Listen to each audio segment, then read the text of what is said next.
I just realized the team and Ronka, both online. They might make it. They might.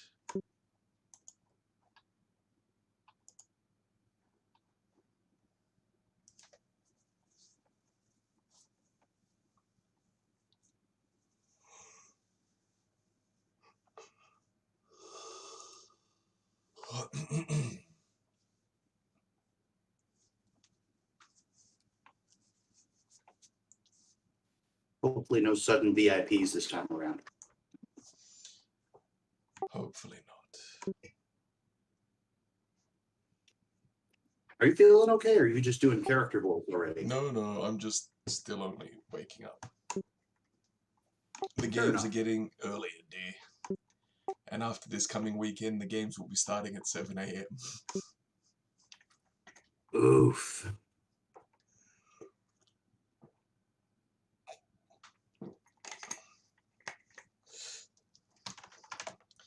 The things we do for the things we love. It's okay. Oh, I hope the games continue to be worth it for you, Joseph. Always, my dude. Because if nothing else, I know you'll let me search somebody's prison pocket. Always.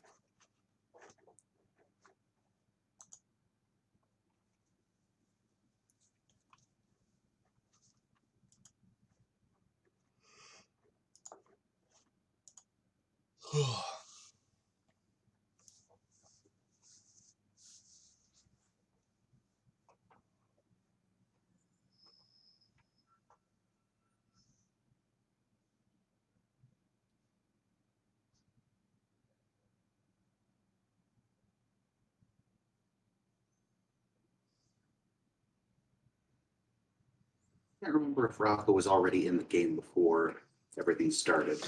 Probably.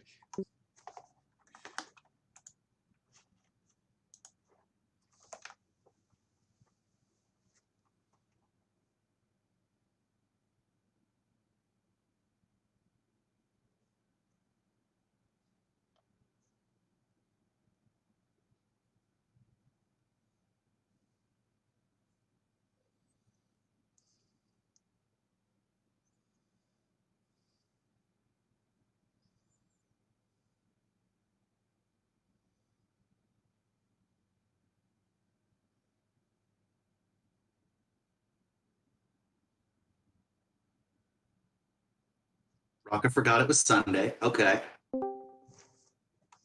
Hello. Days are hard. Apparently. Well, you still beat per team.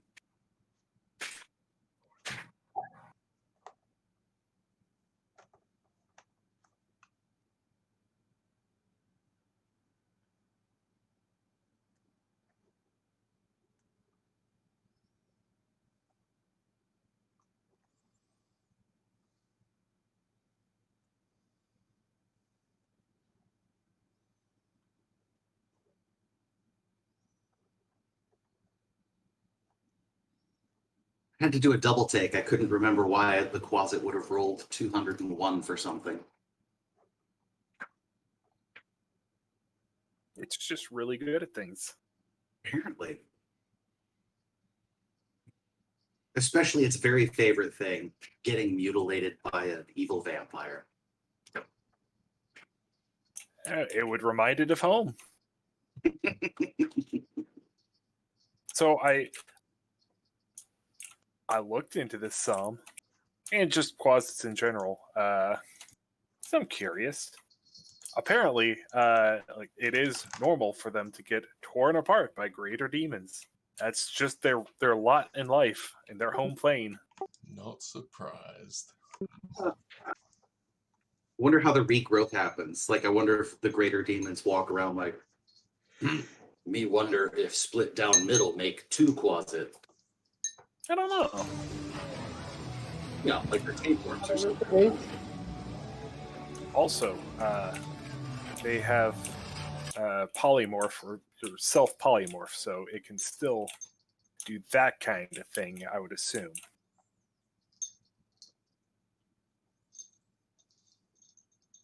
Hold on, so it could have been looking like It could be a bat or a centipede or there's something else it could have been. I think it had 3 forms explicitly. Toad was the other one. Yeah.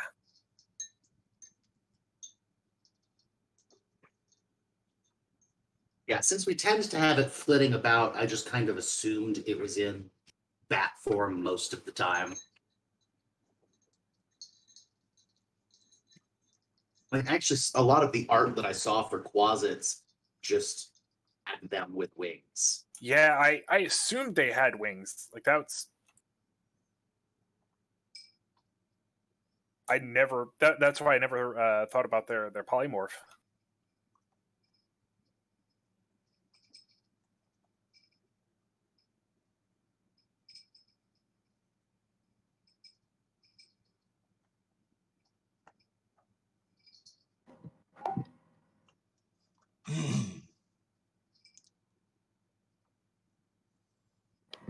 So today on, did I legitimately is no one talking or is my internet just crap? Ooh, uh-oh. Well, I'm trying to talk. Yeah. Uh-oh. Oh, okay. Perteen's awake now. Oh, good. He lost track of time, which is different from losing track of the day, I suppose. I mean, arguably, it's just losing track of the day is just losing track of time in a much more large scale fashion. Yeah.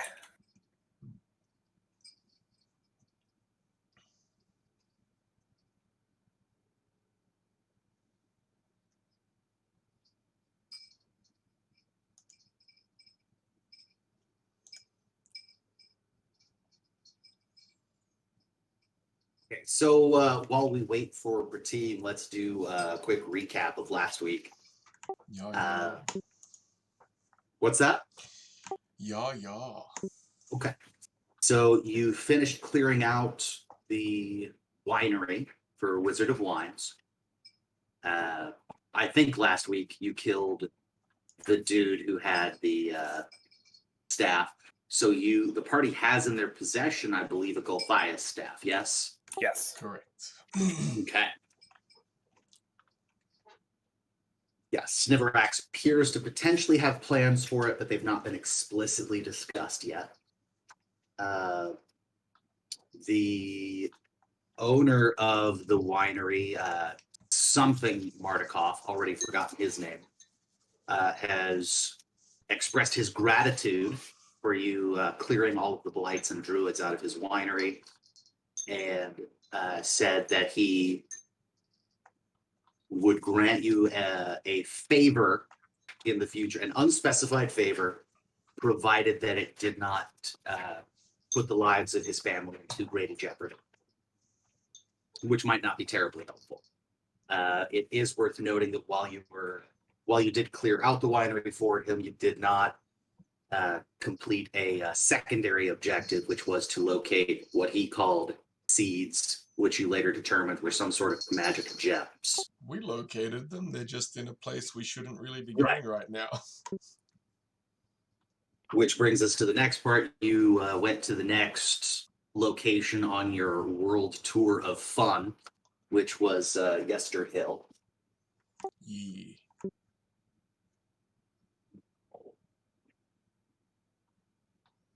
And yes, there you met Strahd himself, who instructed you to turn the hell back. It's not that he said you weren't welcome on Yester Hill, it's that you weren't welcome on Yester Hill then, that day. He said, come back tomorrow. He's busy right now. Sorry, what's that? Excuse me one moment. Sorry.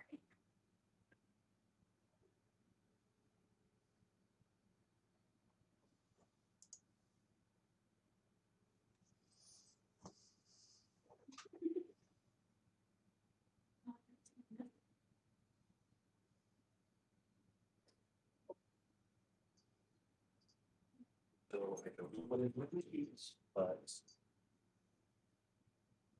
here's a car key. Here's a car key.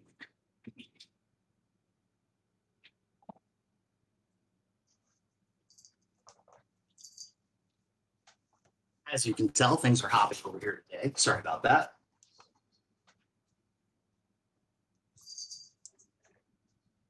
Okay. Yes, Strahd told you not welcome in Yesterhill today.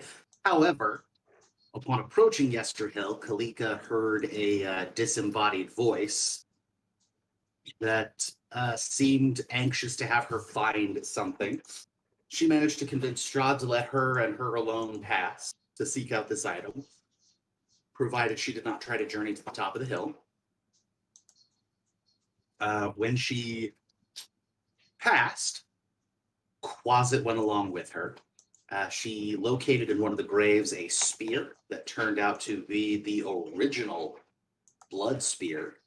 So she is now in possession of a +2 blood spear. Awesome. When she returned and Quasit showed himself, Strahd, well, sort of, I think Disarmed. like he sandblasted a soup cracker kind of to charm Kalika and brought her close, examined the spear, and then, He left him in the walking. I'm going to stick with disarmed Quasit. disarmed the Quasit. Yeah, just ripped a wing off, but As you do. otherwise did not punish the group. And I believe we left off with the group sort of walking away, not wanting to fight Strahd, his horse, and like 5 wolves. And the horse he rode in on, yes. Yeah. That would be a problem.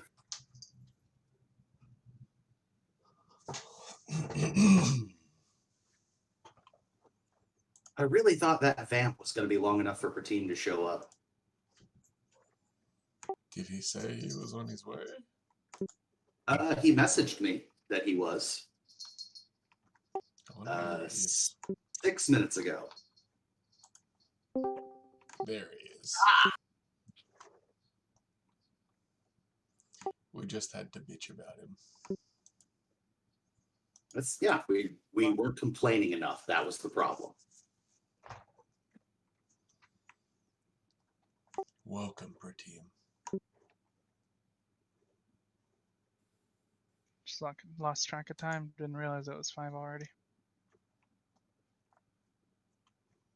So, we left off with you guys walking away from Yesterhill.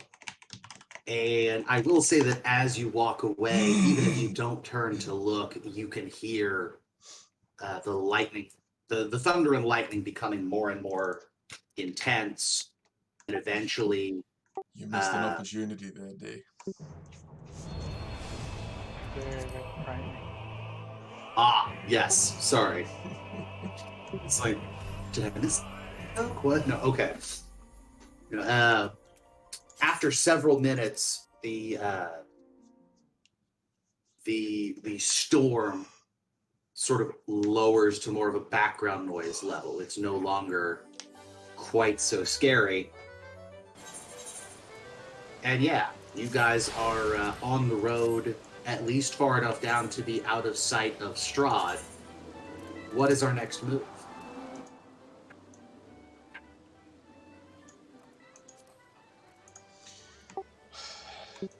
I feel like I want to suggest we go after Baba Ligna, but not after some of the things we heard. You I were want- advised that she was the one who taught Strahd a lot of what he knows. Yeah. Yeah. The implication being she might be even nastier than he. Well, we can go back after the time has elapsed and then hopefully fix whatever we weren't allowed to stop. We could do that. That is true. There's a strong possibility, though, that there isn't really a way to fix whatever it is. That it's just a thing. But True. with that being said, too, part of the point of coming out to the Wizard of Wines was to create contacts and potential allies, so it might be worth doing that first.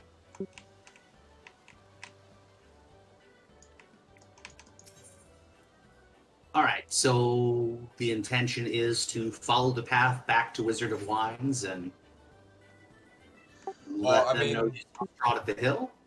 No. So, the inn in Valaki was where we were potentially building an alliance, but before we could go any further there, we had to come out and find out what was going on at the Wizard of Wines. We've since done Right. that, so now might be the opportune moment to head out back to Valaki and have that conversation with the innkeep again to get back in with the Fick. The the Martikov family. Yeah. Okay.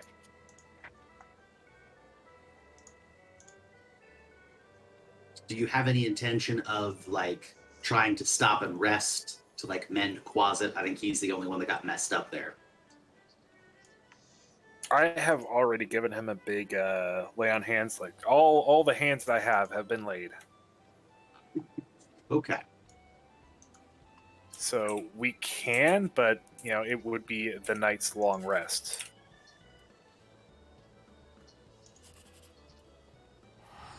Which is always complicated in Baroque. Mm-hmm. Oh, so close to the Golthias tree, but I can't get my stick. I mean, I have a stick, but I'd rather pick one from the source.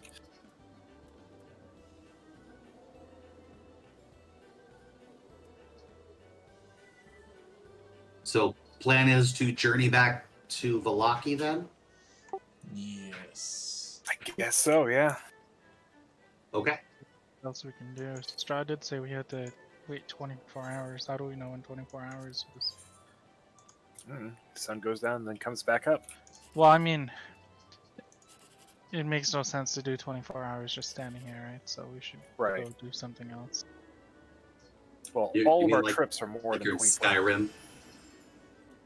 So, like, we could go back to Wizard of Wine and, like, chat him up some if we want to, like, wait out the 24 hours and come back. But, like, if we're going back to Valaki, that's a couple days. And I don't Of mean work. to drive you somewhere, but you did point out a couple of weeks ago that leg 3 of this journey was probably going to be Argynvost Holt. Mhm, Yes. mhm.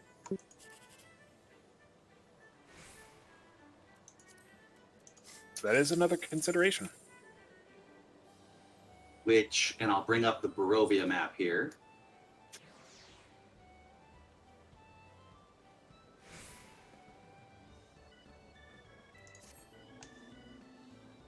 You guys would currently be at Y. Well, a little bit off of Y. I mean, Argynvost Argynvost Holt is a little technically out on of the way. It's technically on the way back to Valaki. Right. It's our best time to go there. Like, there's no time you accidentally end up at Argynvost Hold. Right, and we wouldn't even necessarily need to fucking backtrack to get to Valaki. We could go down that little hill potentially and cut up again on the other side of the forest. Hmm. Okay, where are you talking about? Are you talking about going off the trail? Yeah, down here. Okay. So, like, we come through like normal. You're talking when you leave Argynvost When we Holt, go leave down the Argynvost hill Holt, yes, to the correct. trail. Correct. Okay. Okay. Like, we wouldn't necessarily have to backtrack here to come through. We could potentially just go fuck it, roly-poly down the hill.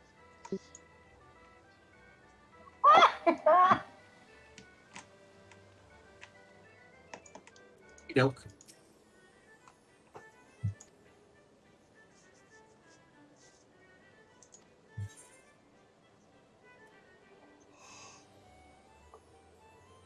All right. So you're on your way. I assume to now Argynvost Holt. Mhm. I'd like to know what everybody's passive perception is, please. 14. Wisdom is +3, so I must be at 13. Roll 20 tells you what it is, I think. Yeah, I need to find the tab. Oh, I'm pretty no, sure my I'm in there, passive.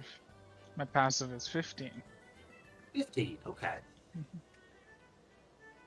Do you guys know where they have it on Roll20? I'm looking. If you look at your skills, there's a pass column all the way on the right. Your Oh, Yeah, I've got 14 passive perception. And oof.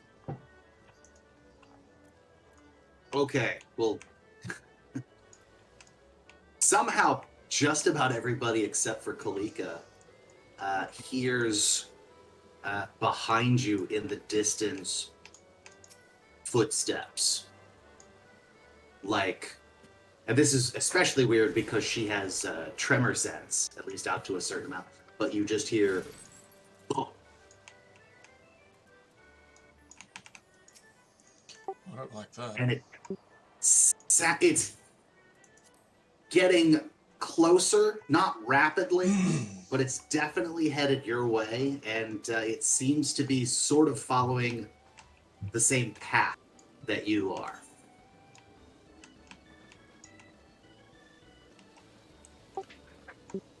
I mean, I guess that's an active perception then to figure out what this is. Sure. I can...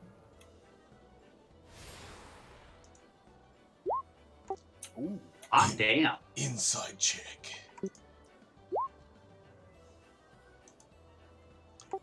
Are the footsteps lying? Okay. Corfell. You're able to determine that there is indeed something quite large walking in your direction, and it seems to be moving just ever so slightly faster than your group's normal traveling speed. Sniverax, you're able to suss out that it's accompanied by a number of smaller things. You're not able to determine exactly how many, but like you're guesstimating more than 10. So I guess I will pass that on. So there's more than just those footsteps. It seems there are many coming our way. Should we move to the side and let them pass? See what we're dealing with. Or perhaps Lucas- prepare an ambush. Week is just gonna look very deep in thought for a moment, and then just pipe up and say, "It's probably a mother duck and her ducklings." It could be.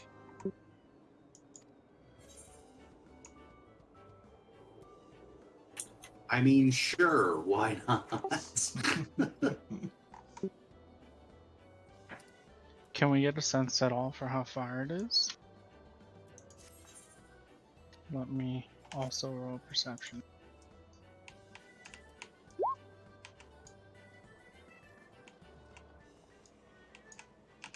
I am currently drawing a line to indicate the width of the path where you are, so don't freak out about it.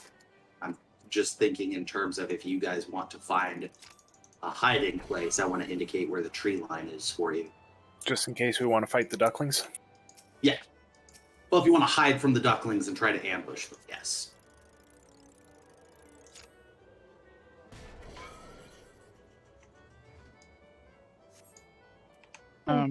Tasty.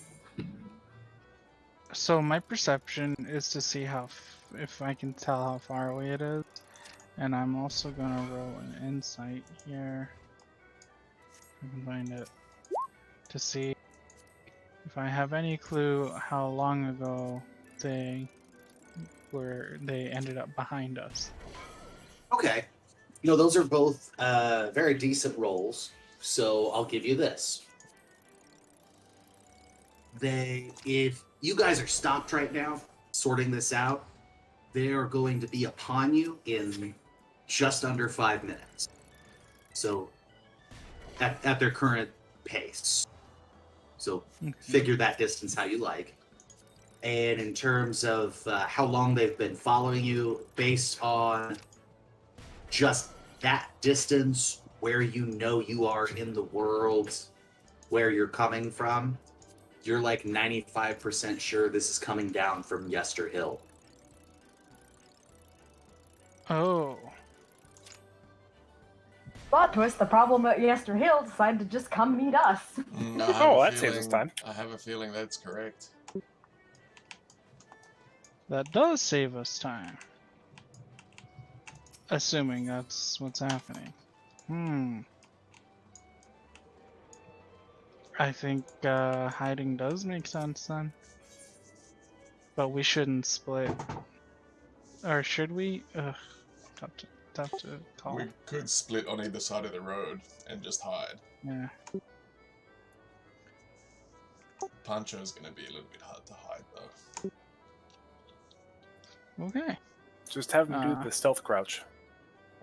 Well, can't Quasit cast invisibility? Oh no, can someone cast invisibility on him? Quasit can do self-invisibility. Yeah, it can just be invisible whenever. It did not need to show itself to Strahd. It could have done whatever it wanted. It's just being an asshole. No, but like for Pancho. For Pancho, Casimir Casimir might can, be able to. Is that worth it? Maybe. It Oh, would. I got an idea. Or fly, so we have a 3-point advantage. There we go. That was the Yeah. idea. Invisibility and fly. Alright, so Casimir is going to cast Fly on Pancho. Okay. And what Pancho is going to do... Wait, can I get on Pancho's back? I've got a bow and Of course arrow. you can. Fuck yeah. Oh my god.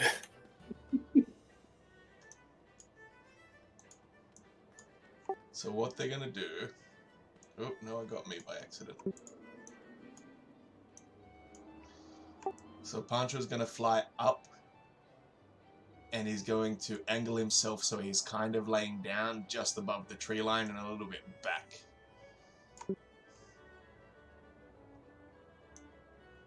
Okay. Be on top with my bow at the ready. Oh, we're on that side.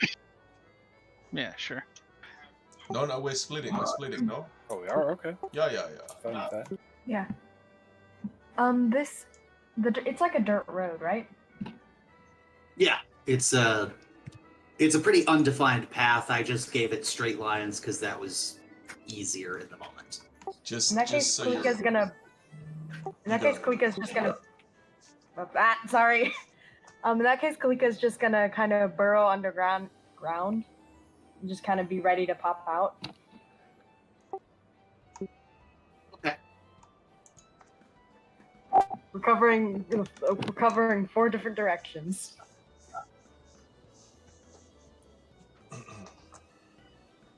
Okay, so I'm gonna have everybody a stealth roll to hide.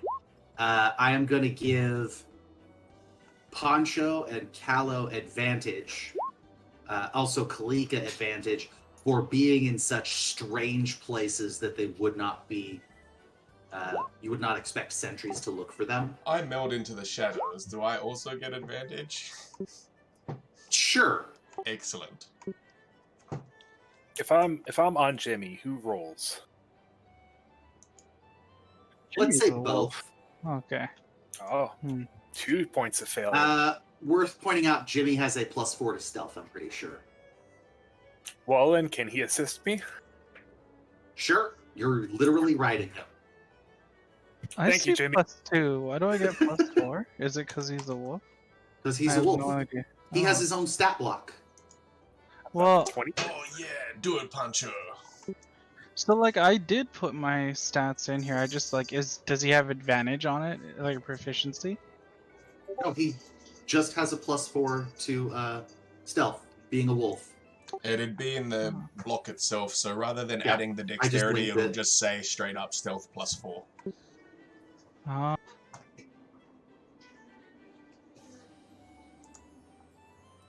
Okay. oh, I So see. some time passes,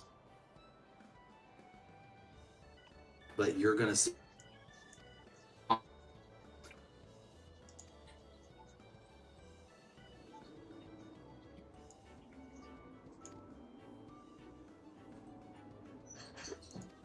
Sorry, it takes me a moment to select the group here.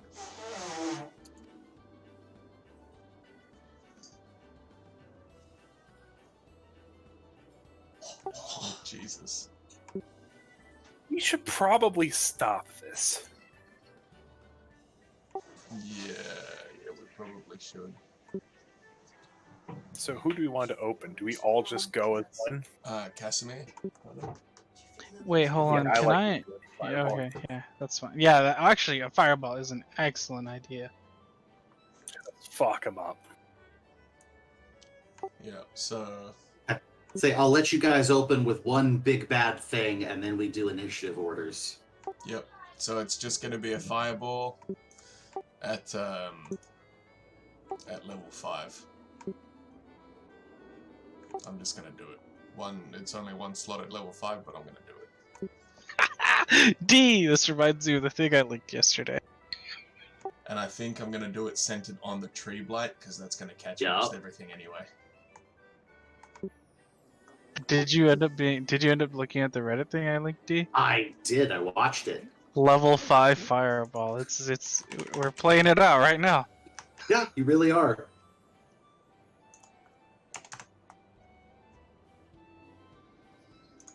Alright, so Okay. it'll be a dex save from everybody. 14. Okay. I like that you've already got them all like color marked already. He knew what was happening. Yeah, no, I had a feeling you guys weren't gonna just allow them to pass. All right, so I'm gonna start with Big Bertha. Real quick before we do that. Yes. Okay, Casimir rolled like a 16 for stealth. Oh yeah, no, that was fine. The way the rolls went, I was looking for a group stealth check. The way I've been handling that mechanic is as long as more than half of the group passes, you're good. Cool. The highest passive perception in this group is a 10. So y'all are fine. Yeah, cool. Alright, level 5 fireball. Fucking have at. That'll be, so what is it? Fucking 10d6. Yeah, go ahead and roll damage, and his DC should be 14 if I remember correctly. Correct. You might want to roll more than yeah, that. no, ignore that one. Wow, 4 There we go. damage. I needed the fucking advanced dice roller. You can also type it. Slash R10d6. Fuck yeah. Okay, Yeah. 41 damage. So there are 4 different types of blights here. I'm gonna roll them one roll per type just to save some time here. So Big Bertha goes first. Again, trying to meet or beat a 14. Okay, so that's gonna be full damage for Big Bertha. Okay.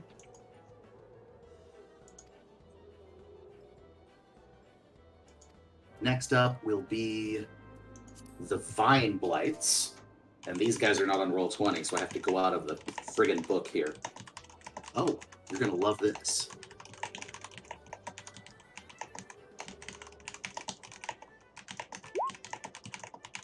Hey. -1. Mm-hmm. So they are just gonna die outright.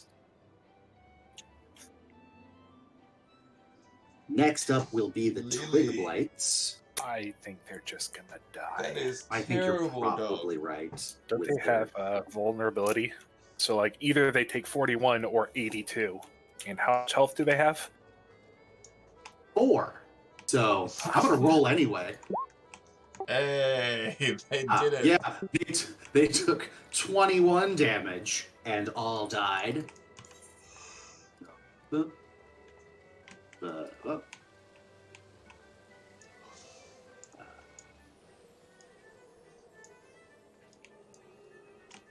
well, all right. Last but not least will be the Needle Blights. They also have a +1. Doesn't But do matter. not save, so they are all dead as well. I am gonna go ahead and just start. I'm just gonna make them go away. There is a lot of dead bodies here.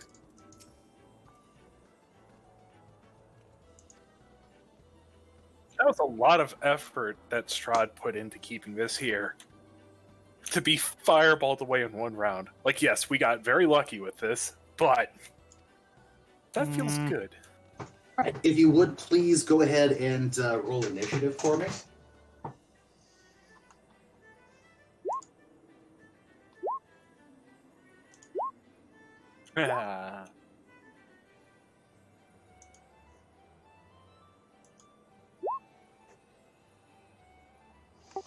Let's sigh.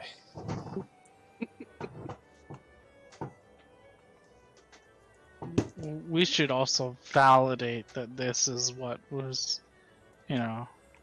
what became of the Yesterhill ritual. True. Like it's a good theory, but we shouldn't leave it at just a hell no. theory. Kalika, I don't see a roll from you yet. Okay. Oh no, sorry. For some reason it didn't pop up in the window. Yeah, I see it. It just didn't show. Weird. Okay. Okay. I will manually put you in.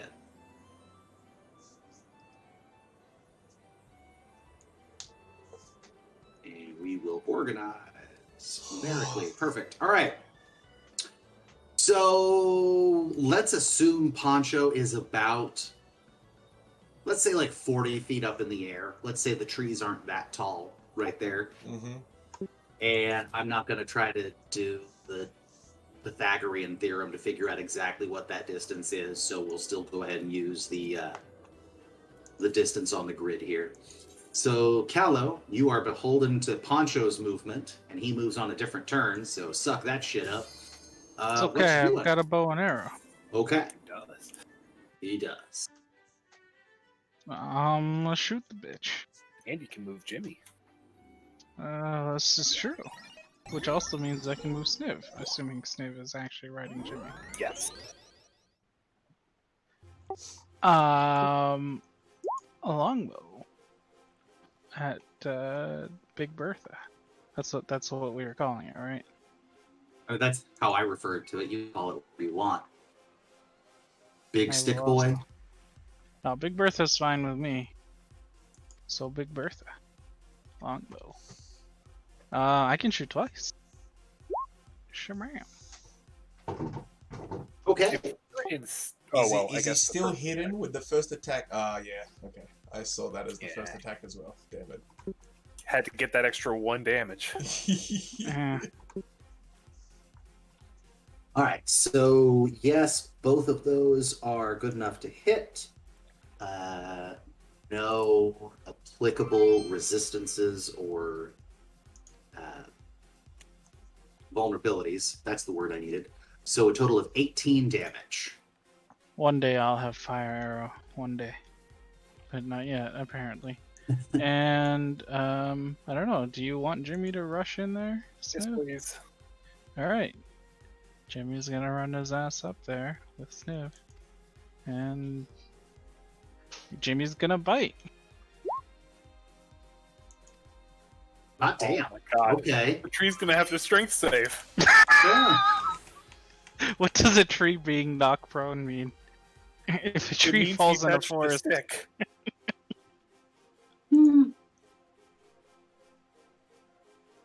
So a strength save from a tree needs to be to DC 11. Oh shit. Time to chop that wood and make some firewood, Kalika. Get him, Jimmy. Hey, Fetch. the huge plant has now been brought low by the bite of the humble wolf. And is, yeah, now he's knocked prone. Y'all have advantage. I'm so proud of him. It had to work eventually, right? I think it's the first thing that fell over.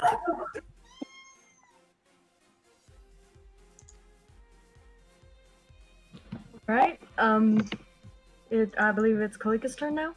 Mm-hmm. Kaliko's gonna go ahead and burrow over and then pull a Jack in the Box and just pop right out of the dirt.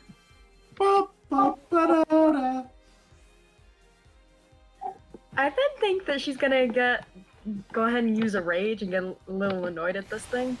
Okay. And what weapon is she using, by the way? She is using her new stick. Fantastic. So that is a 1d8 to see what happens with the rage. That is a 4, which means yeah, magic infuses one weapon of your choice. Okay, so it now also has magic. Okay.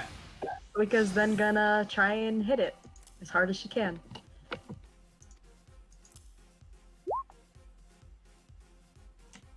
Well, you definitely hit it. Yeah. Okay, so yeah, 20's a hit for sure. 7 damage. And then she's gonna do so again. Is that adding any rage damage? Oh, no, it isn't. That is not counting the rage damage, which would bring it up to a 9. Oh, wait, was it a 9? Hold That's on. gonna be a 10. Bring to 10. Yeah, it's a 10, because, yeah. Okay. And then she's gonna do it again. Yeah. All right. So am I adding 3 damage to that as well? Should be. Okay. I So believe. 13 total damage.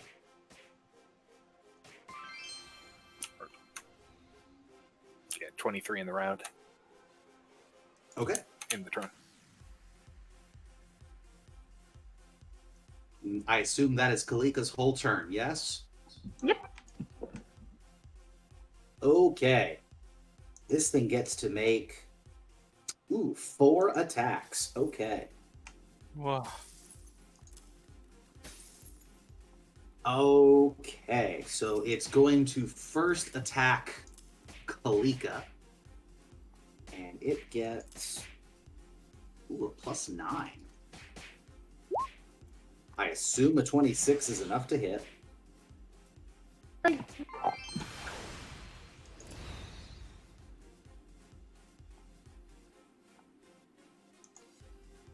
So that will be... Wait, does it have to do anything about being knocked prone? Oh, sorry. No, it uses all of its movement to stand up. My apologies. Okay. I forgot to state that. That's fair point.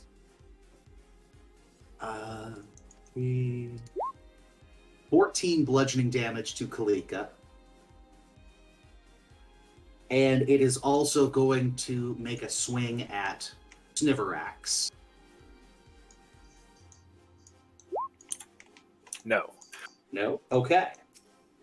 And then it's going to Holy use... shit. 18 isn't enough to hit you? Not anymore. Sniverax Oh has my God. plate, baby. I do. All right, so this attack is going to... Oh. Okay. It's going to attack Kalika, which I assume is a miss. Yep. Okay.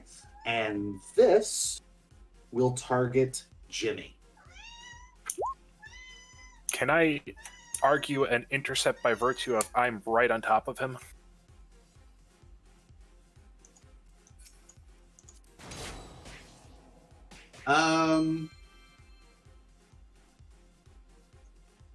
Would you like to use like a bonus action or something to like physically fall off of Jimmy and into the way of the attack, like taking a bullet for the president? I Something like will do that? that for Jimmy. Okay. Look out, Mr. President. So I'm assuming I get knocked off in whatever direction you want to push me. Yeah, right there's fine. I need you to make a strength save, please. I'm gonna Okay. see if I can help.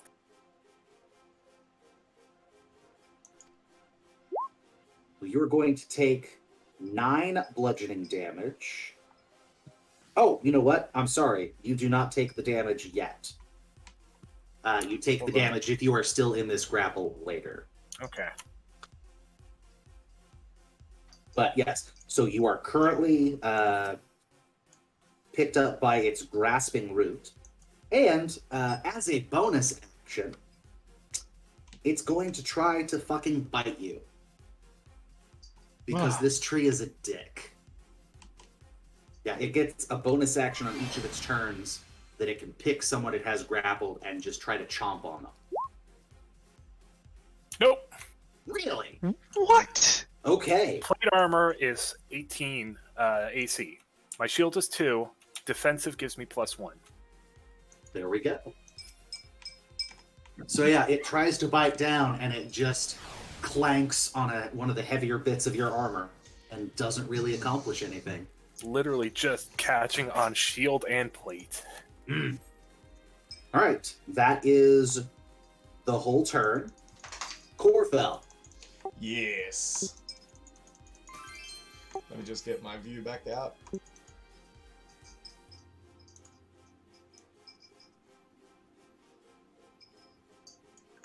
Alright. So I'm going to move out. These are 5-foot squares, aren't they? Yes. Just there, and I'm gonna use my bonus action to cast Hexblade's Curse on the Tree Blight. So it now, I get bonus damage on it, equal to my proficiency. I now crit on a 19 or a 20, and if it dies while cursed, I regain HP equal to my level plus charisma. All right. And then I'm gonna hit it with the Eldritch Blast. Hopefully. I mean, we'll see. 1 at 8, 1 at 21. Yeah, the 8 is a no-go. The 21 will hit. We can go ahead and use the 11 Yeah. damage.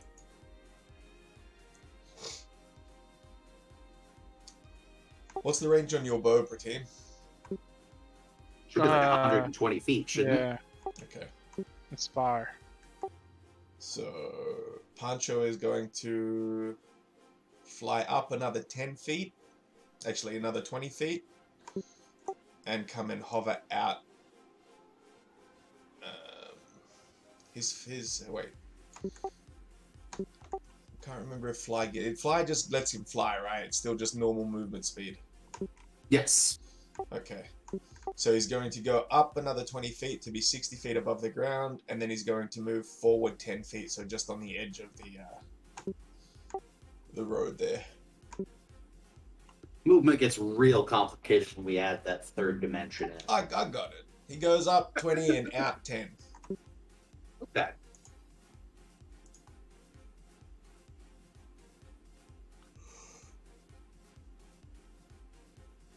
You need to make a 3D&D site. God. Do you have anything for Casimir? Casimir is probably going to come just to the edge here and cast Firebolt at it. So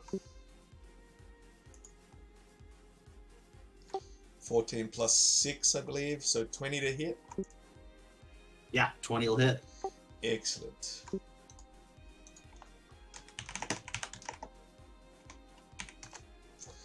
Just pulling up Firebolt real quick. Yeah, roll 20 is running a little slow for me. Like it's taking me Yeah. a while to do hit point stuff. So that'll be 2d10. Yeah. 9 damage is nothing to sneeze at. 9 fire damage. Yeah, he's not especially vulnerable to fire damage. That's all right. Sorry. You would think, but no. That's a tree. Is he? Okay, I guess it's hard to tell. Sniverax. So you are grappled, and that 9 damage I rolled earlier, you take now. Okay. And so to describe this, like there is actually a root that's acting like kind of a vine that has reached out at the base of the tree and is wrapped around you and holding you. Like you can still like swing your sword, but you can't really move. So you can choose to attack or like try to break the grapple in some way. If I were to smite the root with enough power, would it break? One way to find out, boss. All right. Let's swing at it. You know what? I'm going to use my pack tactic here, my once per short rest, to get the advantage. And then let's put in a smite. For a double smite, actually. Because of crit. So that Okay. is 19, 35, 50. I like the right side of this table. Smite, smite, smite. Range, smite. Duration, smite. Components, smite. It's just a smite. Okay, so yes, you like cleanly sever this root, and it just like the tree blight itself doesn't seem particularly perturbed by this, but the root is hit so hard that it immediately completely straightens itself out, untangling itself from you with no damage to you, no more constriction to your movement. There is now just a damn near a telephone pole, basically, lying there. Interesting. I wonder if the tree blight just tanked that damage or if it only cut that off. Let's give it another hit. Are you hitting The main tree, yes. the main tree? Okay. And let's use that other smite. Less impressive. 2, 3, and 2. But still. Okay. So yeah, 12 total damage to the tree blight. It definitely seems to notice that. So the other damage was only to the root. Yeah, there's a note in here that when you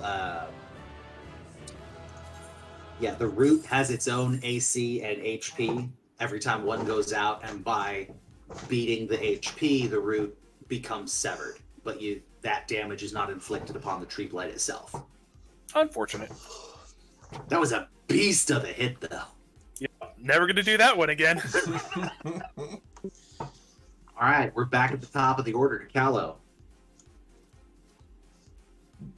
I guess I just continue shooting at it. Okay. I have range, why not use the advantage? 24 damage, assuming both hit. Yeah, they do. And then Jimmy's gonna bite again. Jimmy misses this time. It's a crit. Tragic. I just realized something. Did the tree blight ever stand up? It did. Yeah, it did. Oh, sorry. Okay, yeah. Okay, probably and asked that that is my space. turn. All right, so Kalika, it is now your turn. Is this thing classified as an undead or something? Why do you ask? I may or may not have a sword that's strong against undead. I mean, if you want to drop down and try to hit it with your sword, we can see what happens. But He's gonna get ready to drop down soon anyway. 'cause Yeah, I may or may Pancho's- not be willing to do that. Pancho's coming in for a flying fucking double punch. But anyway, it is currently Kalika's turn. Yeah. Sorry, just trying to double check something that I think I had as an option because I am a giant snake lady. Are you gonna grapple the tree back? Well, I was gonna say it in due time. Oh, I'm sorry. Spoilers. No one. Everyone, just wipe it out from your memory. I want to hear Kalika say it.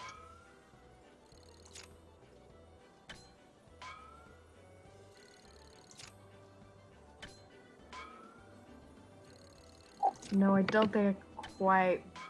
But yes. Yeah, let's just go ahead and try and grapple the tree. Okay. Wait, actually, hold on. Before we do that, how big is this tree? What size classification is it? Huge. That's a size category above large. But you can still grapple things that are a size category larger than you, right? Yes. Yeah. It is disadvantage though. Okay. I will roll with these. I will roll with this. Okay. Kalika, hugger of trees.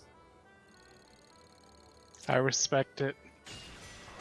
Save the environment. Well, I guess here we're trying to kill the tree, but no one needs to know. It's gonna be an athletics, right? Yep.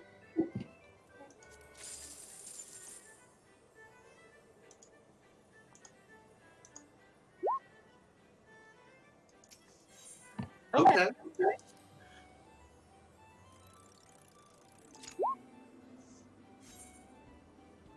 Okay.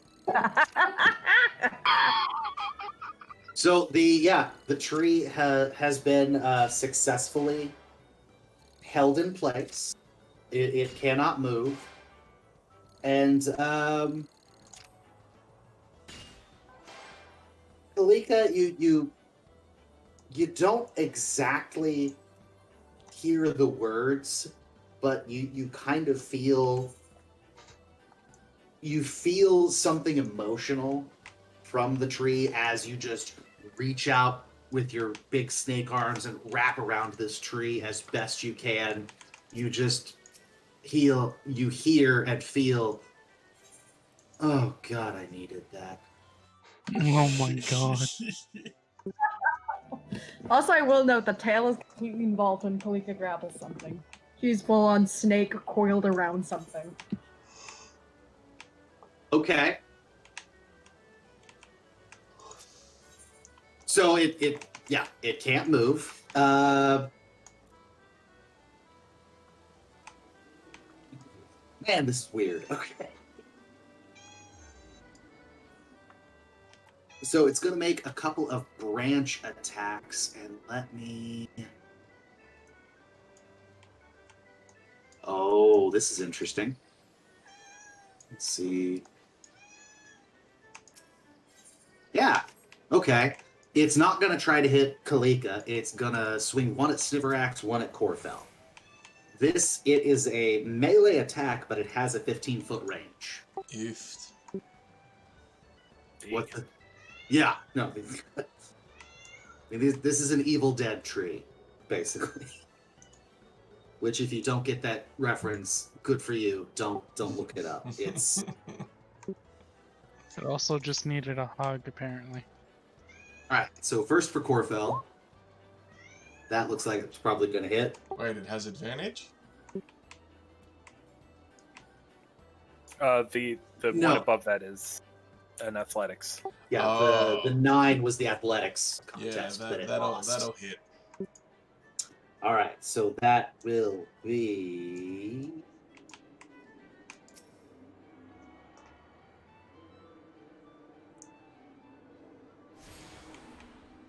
Oh, so many rolls on this thing. Ugh. 22 bludgeoning damage. What the fuck, D?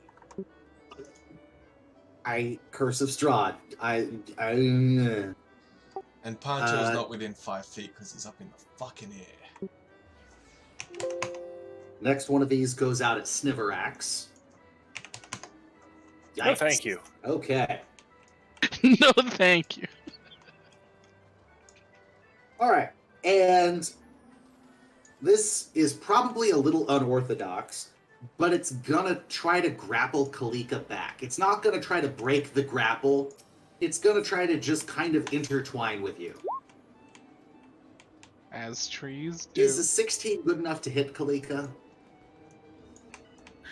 I don't know. What is this going against? Is this Just your AC.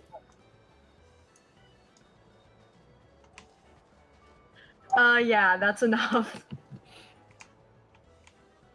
Okay. Yes, you and the tree are now mutually hugging one another. You have grappled each other. And I think this one's gonna go at Corfell. It's gonna try to grasp you as well. That is probably not gonna hit though. That misses. Okay. So yeah, the tree and Kalika just hugging one another. Okay. I didn't fabricate this scenario. This happened on its own.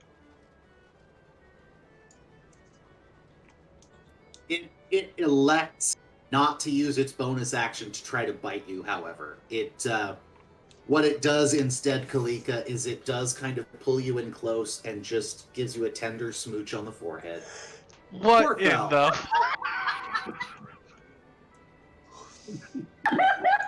I'm gonna move back some.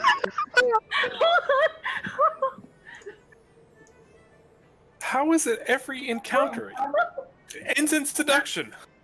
I didn't even do it this time. Pardon? Tie. Like, what am I supposed to do? Just roll to seduce the goddamn tree now? What? Yes. You could roll to see if you're uncomfortable. I don't know. It.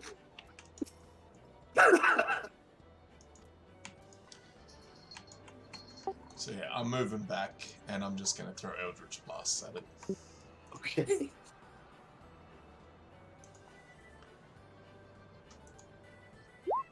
(24 and 13). Okay. The 24 hits. Okay. And it is, in fact, enough that you see the tree kind of stagger. And let's see.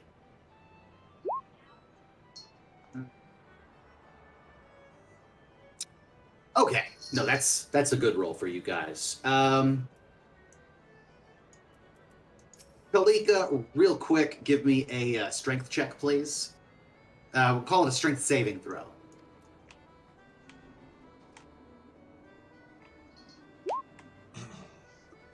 All right. Because you are intertwined with the tree, you can sort of feel the life go out of it, and it is falling over kind of backwards and to the right side of the screen. The way it's falling is not going to land on anybody, but with that strength DC, like, you can unentangle yourself if you wish, or you can just kind of ride it down. It's really up to you at this point.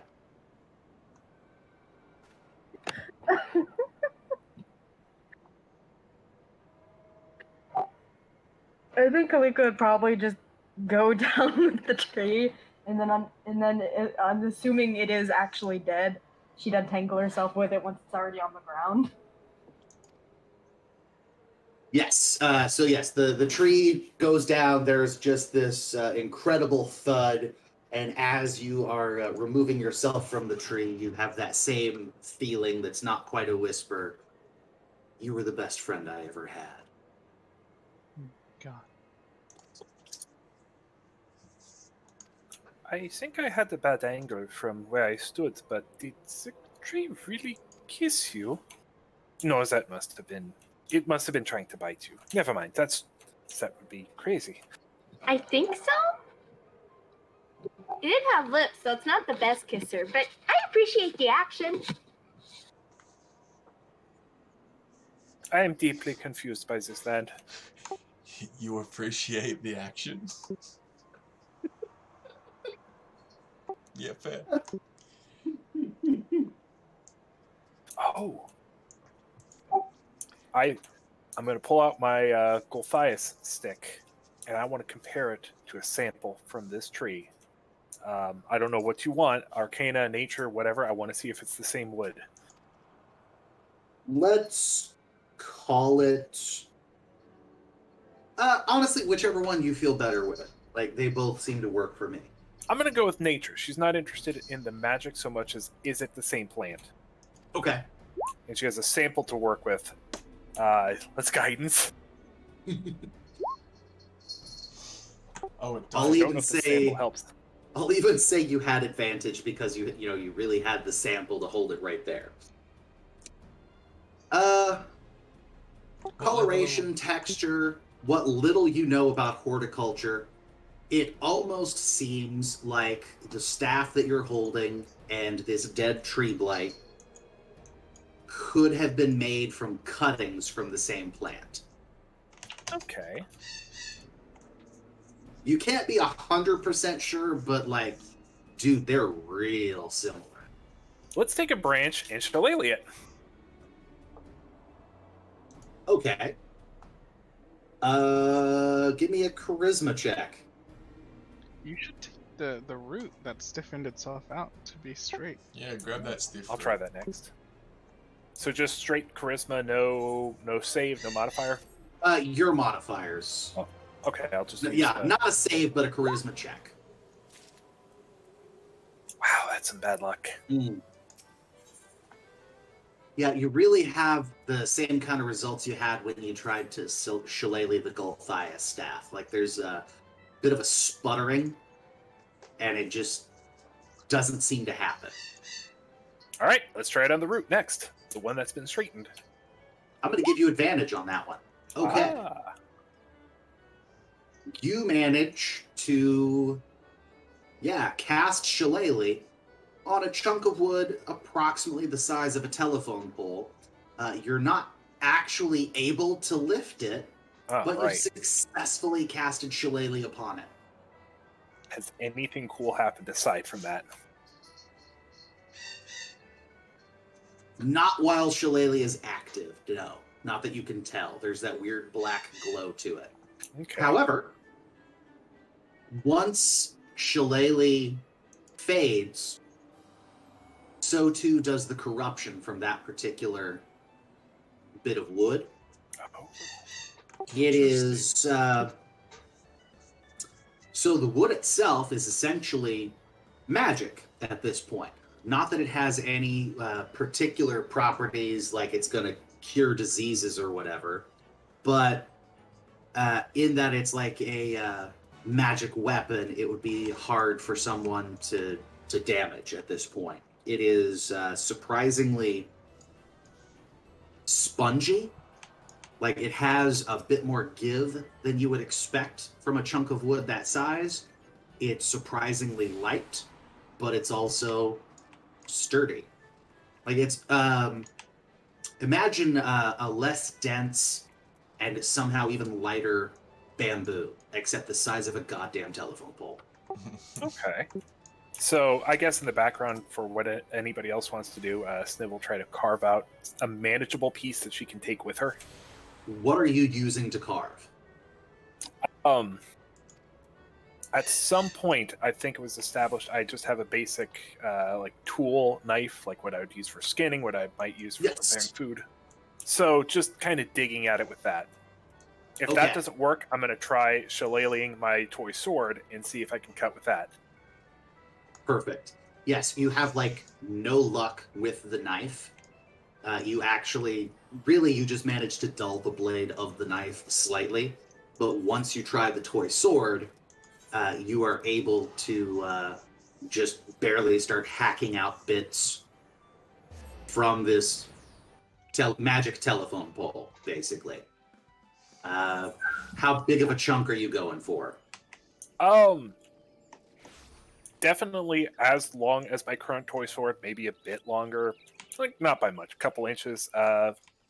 Thicker than it for sure, something that could be carved down. Okay. So like a baseball bat kind of thing. Side Kalika, question. I'm sorry. No, go ahead. You first, Kalika. These Sniverax? Oh, yes. Can you please carve out some for me as well? Sure. What size? Something small is fine. So the second one is these. Sure. All right, I'm gonna go for a second one. That's easier. It's probably gonna be kind of small for Kalika. Oh, that's fine. Kalika doesn't have anything in mind. Yeah, fair enough. Wants to have some because it called her a friend. I wanted to know if fletching arrows out of magic wood impacted the arrows at all. Not that I could fletch arrows, but as a general line of inquiry. Because of the nature of this wood, I would say that any arrows you fired right now, recovering arrows, it's what? Like you can recover about 50% of what you've expended? Yes. If you were to somehow fletch arrows from a similar type of wood, I would say you would be able to recover 100% unless they were fired into fire or something. Oh, because they wouldn't break. Right, but say, yeah, if you fired them into like a magical source of destruction, that might negate things. So like the green flame curtain up on Solinka Pass, don't shoot arrows into that. Okay, well then, can I request that Snowbacks cut up any remaining wood that's not being used from this route into small pieces so that I can... We got a whole telephone pole here. Yeah. If you ask her to carve up the whole thing, she'll get to work, and we're not going to go anywhere for a while. You know, maybe 10 pieces enough to make arrows. I feel like Sounds good. 10 is a reliable amount for... Maybe 20. Make it 20. So I'll just do another log. Yeah, because you have essentially a log to work with and you're trying to whittle down to arrow size, I'm going to say this fine work is going to take you a while. So... Oh, if he's going to do another log... Her plan is to cut down something that could be turned into 20 arrows unless you want them arrows right now. Okay. Turn it to 20 arrows. Yeah, that's fine. So I'm cutting out 3 logs worth, like 3 reasonable logs. This is kind of a very useful resource. Are we just gonna leave it here? I mean, it's not like we can carry it. Strap it to Ponto's back? Would it be too heavy? I have a feeling it'd be too heavy, yes. But we can try. Now, this is, it's not damaging your sword, Sniverax. That's but it is still difficult work. Yeah, I assume this is taxing. You're trying to basically mine iron with an iron pick. It's rough. It's physical and, you know, the magic side of keeping that up every minute. So yeah, she's probably already going to be kind of exhausted after this. So let's say it took, I'm going to say 2d4 hours to complete all this. Mm-hmm. And I'm going to try to roll that. As soon as it lets me click all the things I need to. Okay. Oh, wow. And that is not, at least for Sniverax, a long rest. No. And I do think it should be canon that, yes, Raka, you have an item in your inventory now called the Yesterhill Slugger. I'm very happy with that name. Okay.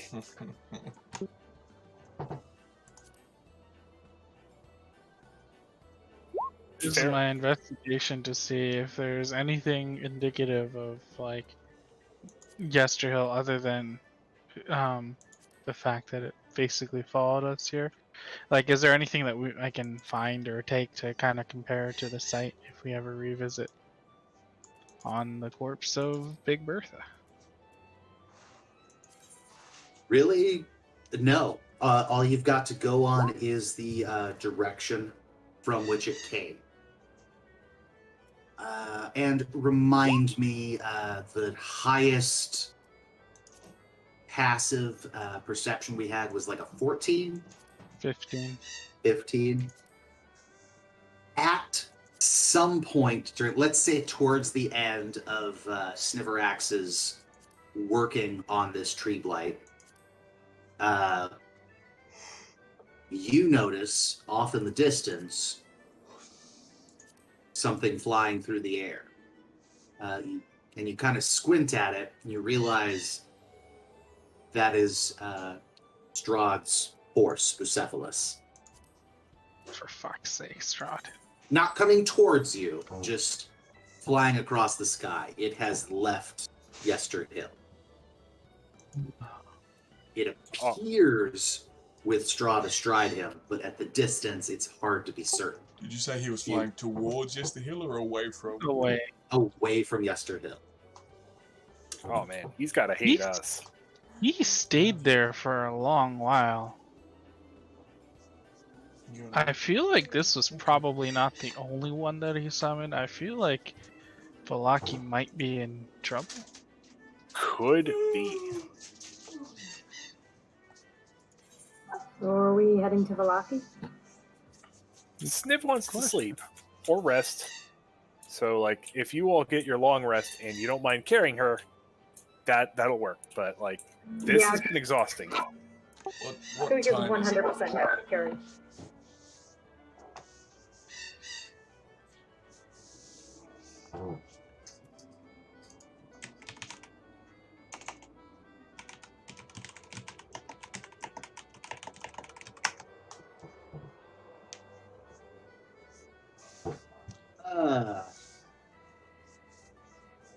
We'll say, if I'm not mistaken, you guys rested up before you headed out to Yesterhill from the Wizard of Wines.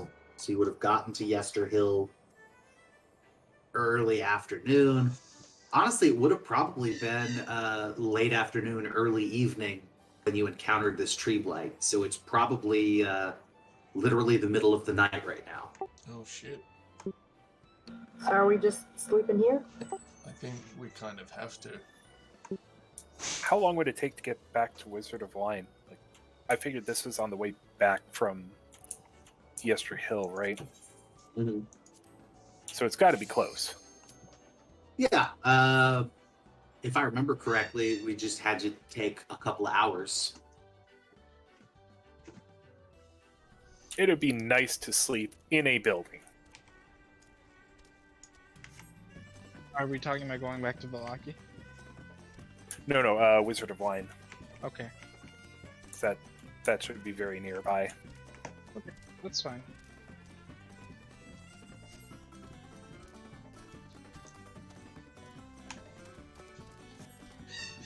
They may also have interesting things to say about the purified wood, but Sniv is not going to bother during the night. Maybe in the morning. Give me a moment to relocate the Wizard of Wine's map. Because for some reason... Oh no, we took a wrong turn. It's the Lizard of Wine.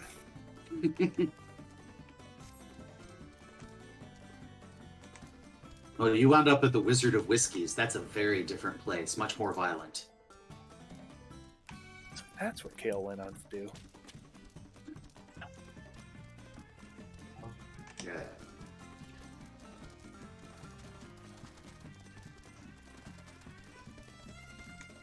I forgot to put any Mardikovs in here.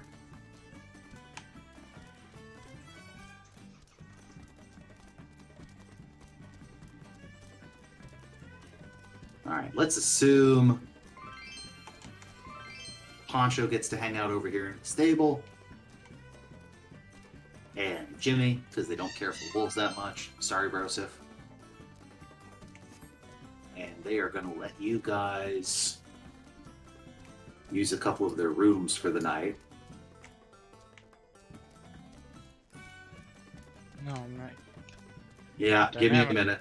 Sucks. Can we actually, like, do we need it still? Do we need what? The dynamic lighting here. I don't think I can disable it. Fair enough, fair enough. Wait, where did everyone go? Hang on. Different We're rooms. being moved, yeah. Gotcha. We left you behind. Fair enough. Understandable, I do that to myself too. There we go. Boys in one room, girls in the other. Closet counts as a girl for this. Okay.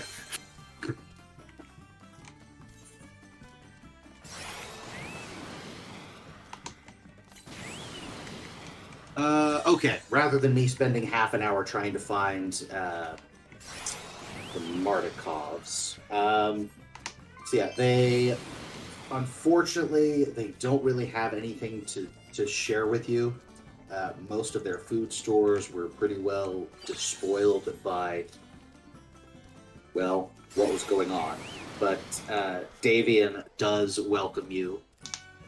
He would even tell you that, yeah, he's not going to call this your favor. You guys are welcome to crash here, no problem.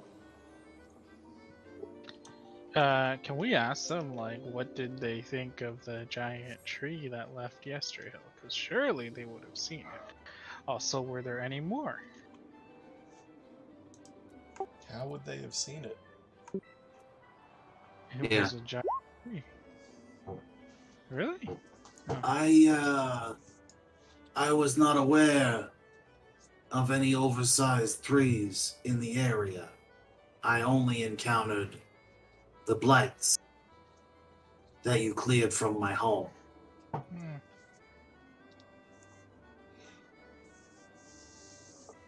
Sorry, moving the boys out so they can actually see Davian here. Yeah. The reason I asked was because I also know that they hang out as ravens from time to time.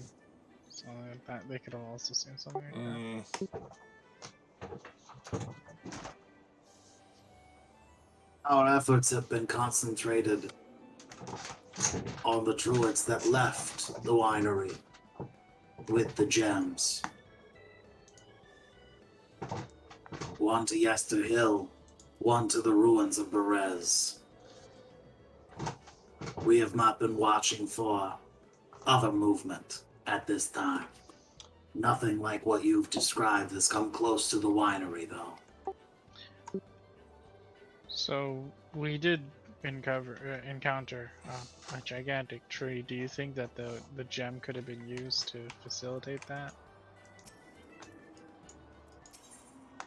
In theory, the gem could have been used to power a ritual, to summon or create such a thing. It would,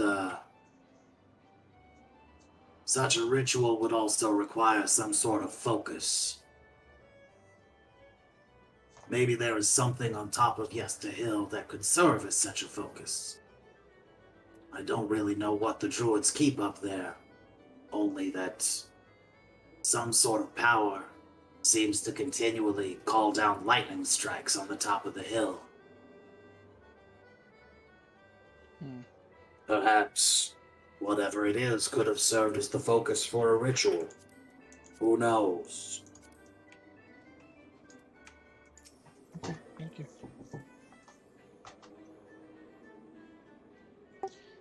We will have to return to Yester Hill, but at another time we were forestalled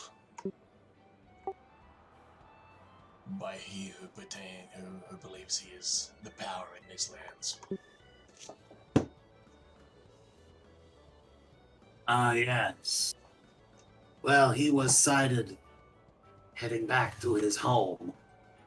If he was what was holding you back, it may now be safe for you to venture out. Well, in the morning anyway.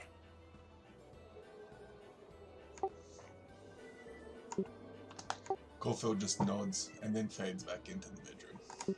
Yep. And David's gonna fuck off to wherever it is he fucks off to, his bedroom, presumably. Sniv has already crashed. And bedtime! Yay! Hey, long rest. Speaking of, could we take 5? Yeah, dudes, let's take 5. Cool. I'm gonna try and make coffee.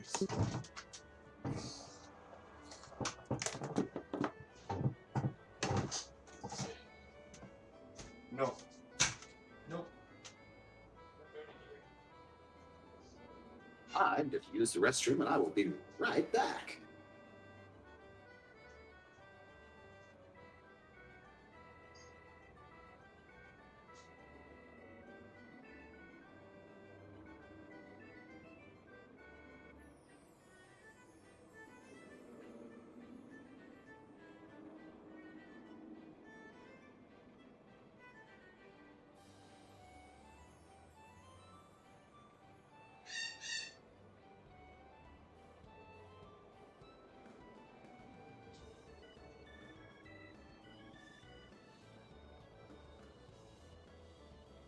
I'm so sorry, I didn't mean to. For you. Sorry? Like liquid gel or like liquid?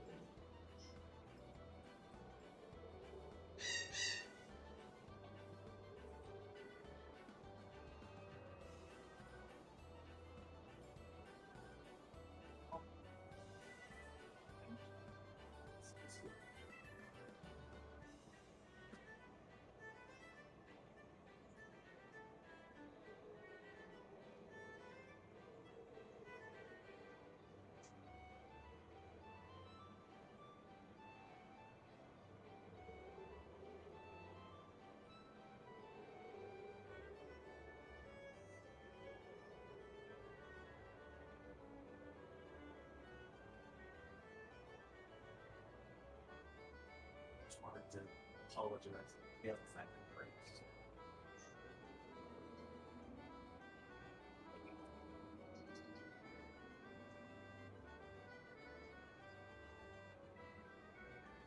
Dollar Tree's right.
By the way, for team, if I hadn't said anything, I absolutely love the profile switch there.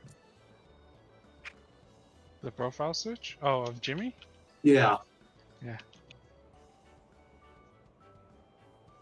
Thank you.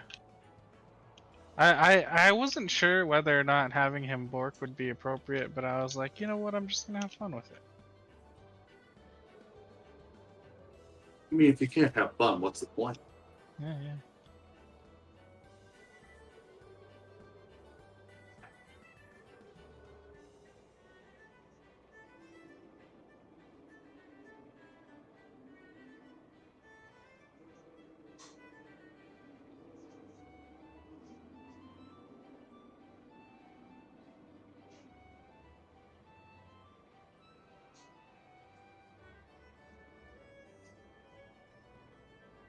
I'm really enjoying having extra attack. It's nice to be able to do multi-hits.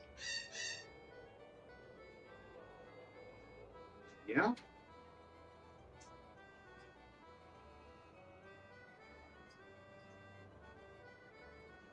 Although, like, you know, seeing a level 2 smite or a level 5 fireball go out, it's like, Jesus, that's so much damage in one It go. is. So much.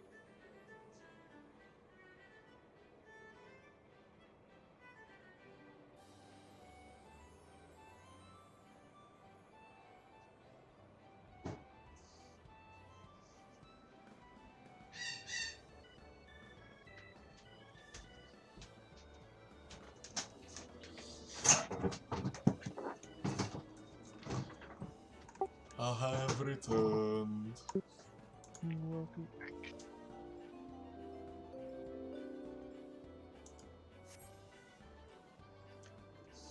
There is experience. I would say Yester Hill has been some very good experience. We killed a fuck ton of twig blights at the Wizard of Wine. Then a big twig blight on the road. That is a fair point. We managed to not get ourselves killed by Strahd again. I would prefer not to level up mid-session, though. Like, I agree you probably need one, but... End of session is fine. We're still waiting on people? Angel's the only one I haven't heard speak yet. Okay. Right.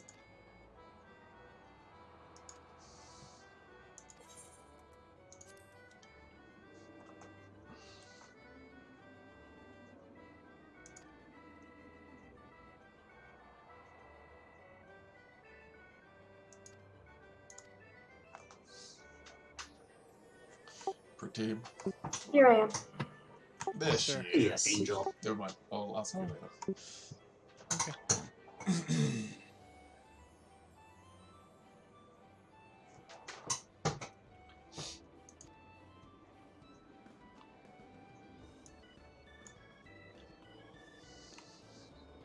Okay, so I think we've got everybody bunched in together here. Yeah, what's the plan? Like, you've spent the night, cost you nothing. They managed to find some coffee for you even, so like, you wake up refreshed. Oh, that's nice. Yeah. I kind of feel like we should go back to Yester Hill now and try and retrieve that Yeah. one seed. Just in case they do that again. Yeah, I don't think there's any more of those tree blights heading away at the moment, because we were leaving Yester Hill when it caught up to us.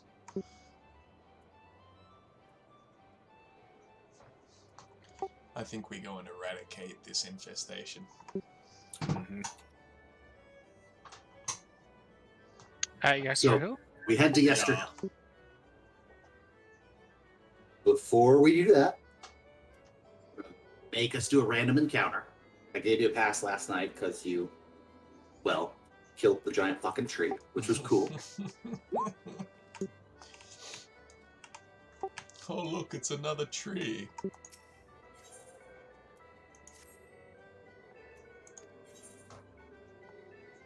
You know what? I'm gonna re-roll. I don't like that one.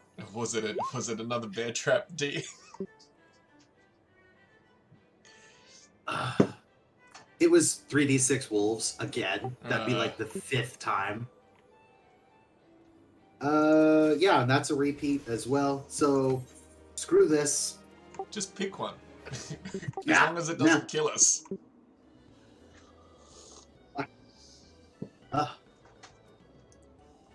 Are we choosing from a really small set of random encounters? Oh, there's a list of like 19 of them. You just keep getting the same couple over and over and over. Yep, wolves and traps.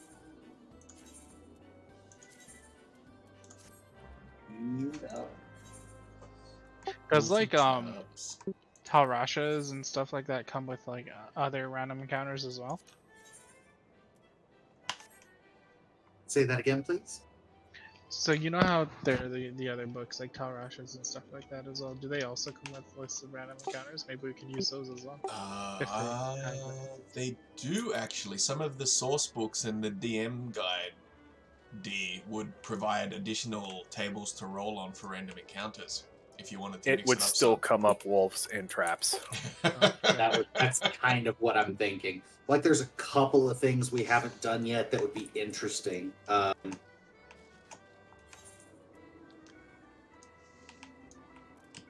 Look, I don't mind fireballing another group of wolves. You know what? No, let's do. Casimir's I've got a his random slots encounter back. that we haven't done yet that I think is fun. So let me put you back on this battle map, and I'm going to actually clean the tree blight off of it.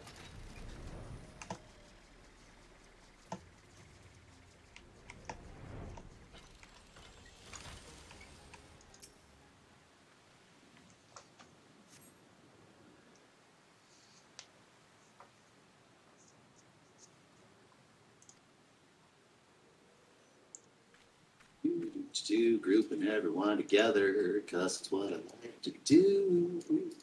Do. Okay. You have a beautiful singing voice. Thank you. Phew!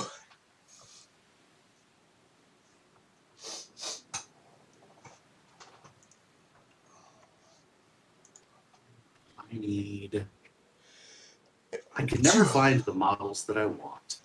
Very sad for me.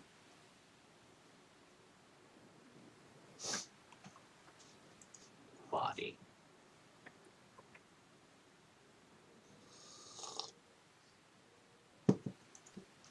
Okay, there we go.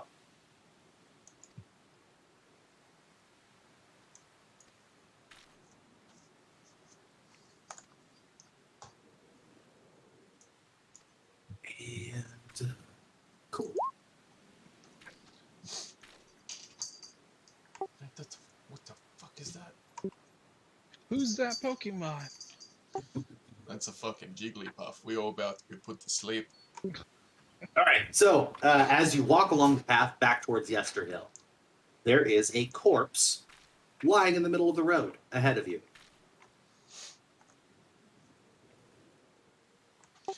What does the corpse look like? Wait. Give me an investigation check. Inside check. Is it really a corpse?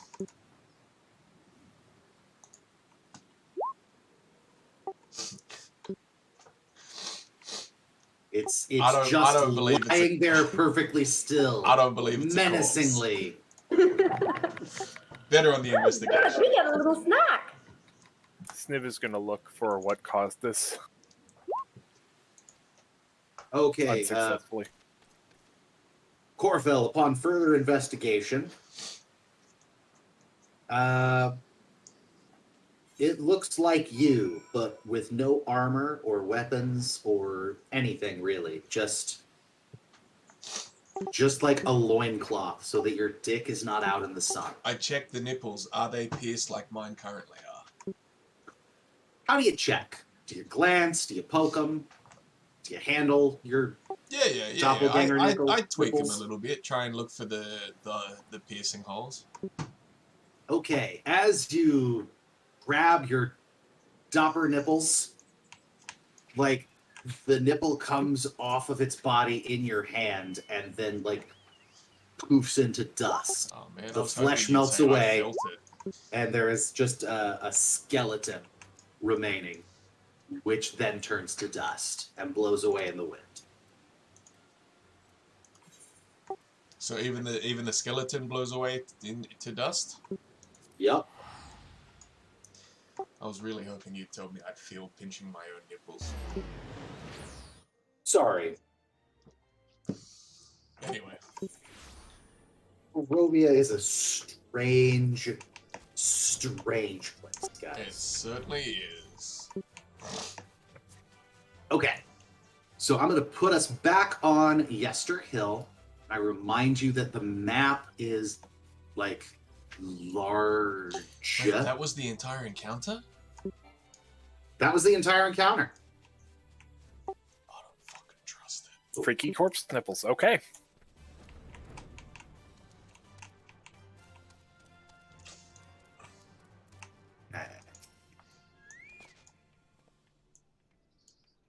Like, nipples weren't originally part of the encounter, but someone involved them. So,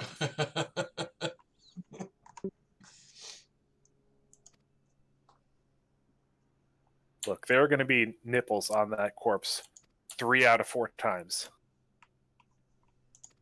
all right. So I just want to remind you of what you've seen of the hills so far. There's a trail going directly up, well, more or less directly up to the top of the hill. And at the top of the hill, you can see there are some rings of rocks. And there are trails that sort of circle around the hill with cairns along them, which Kalika established last week are often burial mounds. There, you do still from time to time see lightning strikes up at the top of the hill, but it's not as intense as it was the day before.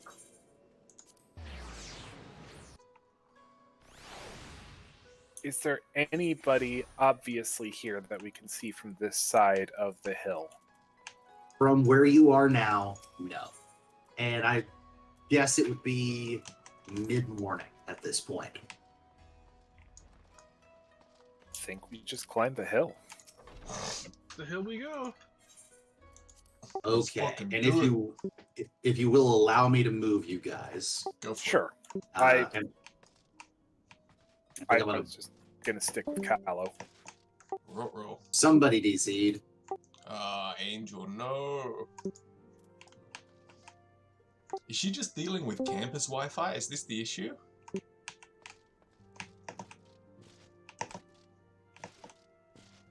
Sure. I thought the internet's was perfect in the US. Depends on where you be.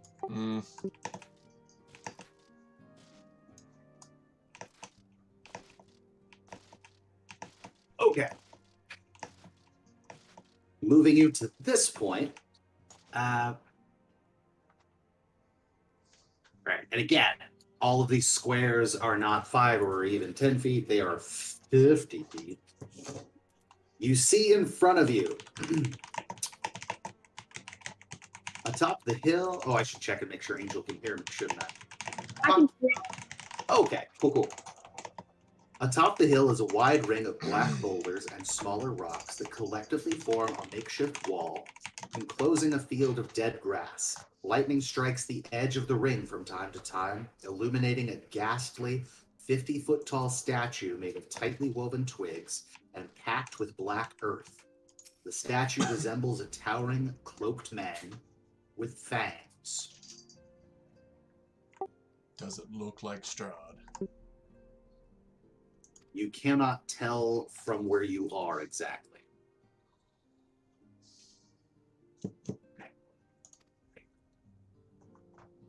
There's your problem right there.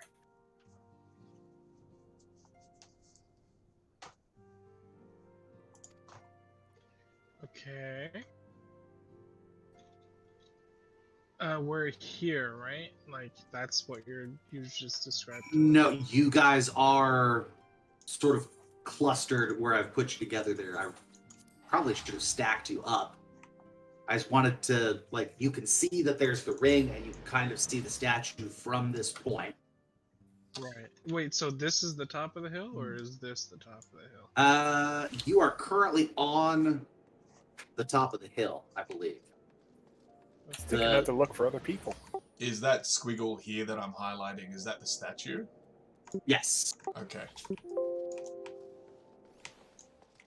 again, to approach it, you would have to follow the path into this ring of boulders, and the ring of boulders itself is from time to time struck by lightning.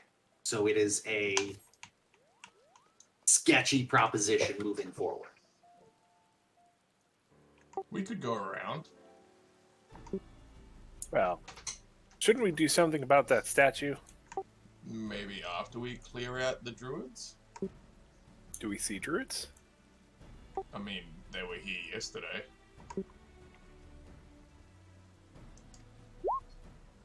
Oh. I will also look for druids.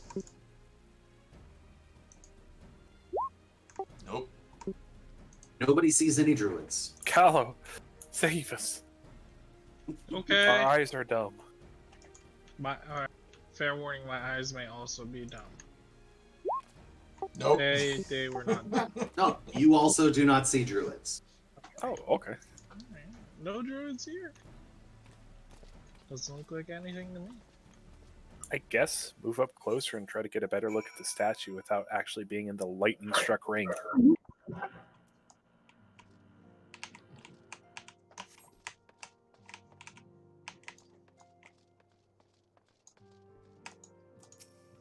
So, when you say lightning strikes the ring, do you mean like the rocks outside, or like a huge, like, thick beam of lightning and like destroys the place from time to time?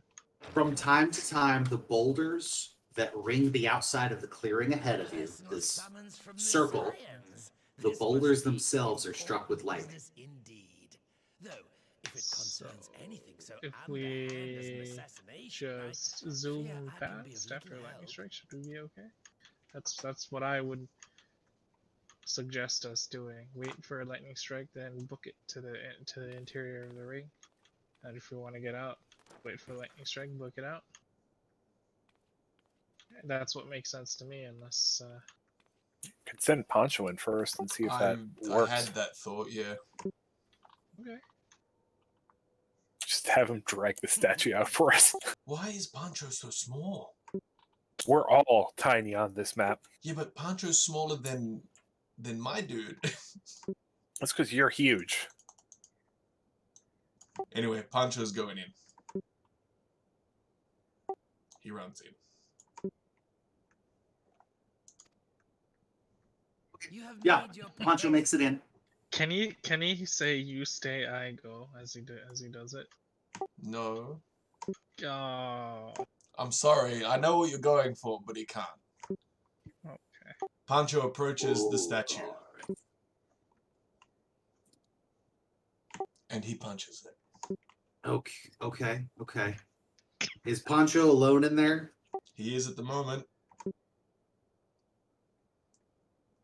Um, Just one punch. Give me an attack roll. That'll be a natural 20. Okay. Okay. So for reference, it is a +7, so that's a 27.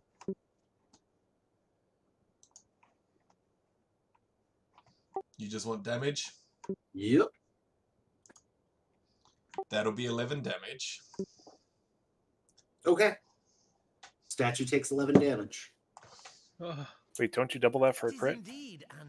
Or roll Yes, two sorry, more d6? so I can roll another 2d6, or I can just double the 7. Go ahead and roll 2 more d6s. Should have doubled the fucking 7. well, you'll roll a single d6. Yeah, give us Oh another. shit, it is only a single. Hey. Hey. Okay, so it goes from 11 to 20. It does. Okay. Yeah, he punches the shit out of the statue. Statue's still standing, though. Does it look like it took some significant damage? You can't fucking tell. Ah, shit. But nothing happens in punching the statue. Again, you can't tell. Did it affect the lightning Are at we all? that far back that we can't see if something happens that's triggered by the attack? Square is 50 feet. Oh shit. That's 125 feet. I can see from here. Hopefully. You can't see fine detail. Well, okay, sure, but like, it No. didn't double over and cry. It Right. didn't. Nothing that can be seen from 125 feet away happens. All Fair right. enough. So since for some reason you've decided to make Corfell fucking huge, I can't make you tiny enough to like. We wouldn't be able to manage you guys if we made you to scale. with this Corfell's map. just gonna stomp the statue in his giant form. Bah, bah, bah, bah, bah. I don't know, man.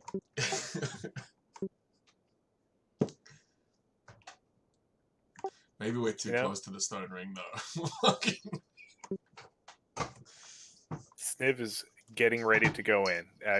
Somebody's got to take the plunge. So she will guidance herself and wait, try to time it and dive through. Are you doing the waiting for a lightning strike thing? Yes. Because if you are, then I'm going to join. Yeah, I'm also gonna wait for that break and leg it into the center. Yeah, Kalika's just gonna burrow underneath all of that. Ooh, Nice. Smart. All right, so just to be clear, you guys are other than Kalika, you're just passing through along. You're just following the trail, right? Yes. Correct. Question, Kalika, would you mind burrowing a few times and making a nice wide tunnel that we could just like crawl through? That depends. God, can I do that? Simply put, Uh, I would aid the refugees camped in Thanalan. I feel like that would take a couple of hours. That would take too long. Fair enough. Together with the fortune seized from the late Teleji Adeleji's estate. All right, so everybody Yeah, we're but doing Callow that. has found their way in. Oh, But this plan Sorry. is not Yes. intended to benefit Okay. the displaced alone. I would make of this, and who better to Yeah, you consider notice now the that you're in there that welfare the lightning of strikes man in all only hit the realms. rocks. You are able to intuit that provided you do not touch or indeed climb on the rocks, you should be okay. you're just making me want to climb on the rock right now. I hope you Yeah, know that. yeah, I'm feeling that. Oh, Don't fall for it. That's the deadliest of DM traps. A I sign that says know. "Don't push the button," and a button that kills you. Alright, so now that you are in this clearing, the wooden statue does indeed, or wooden statue, fuck, it is a, let me double the check amalgam of shit that looks like this other shit.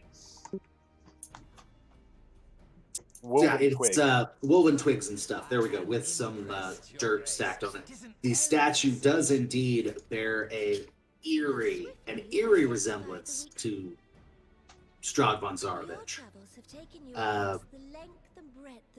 And you can indeed now see that there are roots coming up from the ground and sort of intertwining with the tree, with the statue. They look not unlike the giant tree blight that you defeated earlier, yesterday, I suppose. With straw dick on his face. How tall is the statue?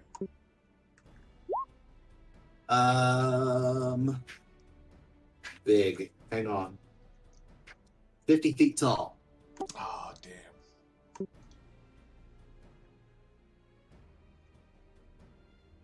Let's I mean, you figure could out do what it. we're There's doing going to be here. some checks. Let's figure out what we're doing here, and then maybe I'll have Casimir cast fly on somebody to fly up there and paint a dick on his head.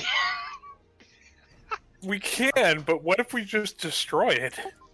Yeah, but okay, so hear me out. We destroy it, but we save the head, which we leave at the rubble of the destroyed thing with the dick like carved onto its head.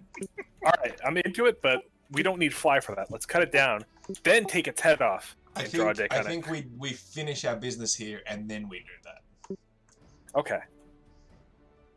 So we leave the statue for now. Check for other things first. Correct. Can anything be heard from this vantage point? Can I hear Not anybody? really.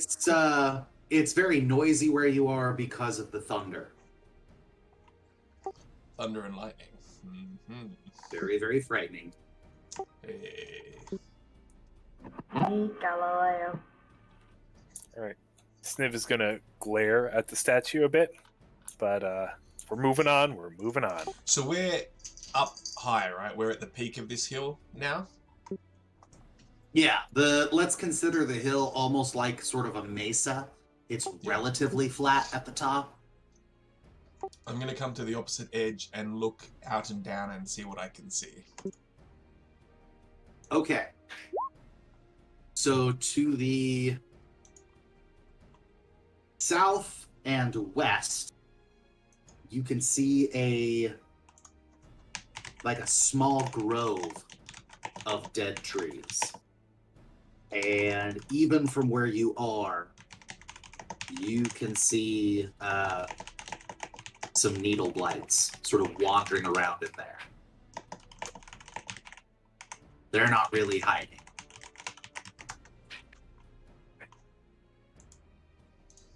And we said each block is 50 feet, right? Uh-huh. Alright, so they're about 250, 300 feet away. Yarp. Can I determine what this is? That is a big, sickly-looking tree. Yeah, that's what I thought. Okay. Oh wait, Fireball has a 300-foot range. Oh my god. I'm assuming they're pretty spread though, like if they're around the tree. I wasn't aiming for the blights, to be honest. I have business with this tree, but if you want to fireball it, I can't stop you. What's the business with the tree? I'm going to try one more cutting directly from this, or just, doing the shillelagh trick on it, see Alright, what so happens. look, out of context, Rucker, like out of character completely, you know what this tree is, right? Yes, that Golthias tree. That's in character, that's the assumption too. Like, these are all cuttings from the Golthias tree. Maybe getting it directly from the source will have a different effect. Cool. Okay, yeah, no, that's fine. And then, of course, there's always that hope, hey, maybe I do a crazy roll on, Purify. Obviously, the fireball would be coming from Casimir. I'm happy to roll for Casimir, but is there any knowledge he would just have of Yesterhill, of the Yesterhill Druids, and of the Golthias tree itself, just by having been in Barovia for as long as he has? Give me a Arcana check from him, and because he lives here, we can say it's an advantage. Nope, that's the wrong number. Hang on. Give me a moment, because I'm doing something on a different screen. Arcana is going to be 16 total. 16? Okay, yeah, that's pretty good.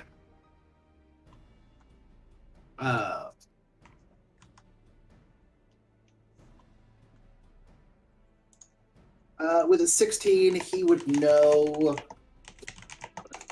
Double check that I get this correctly from the source book here.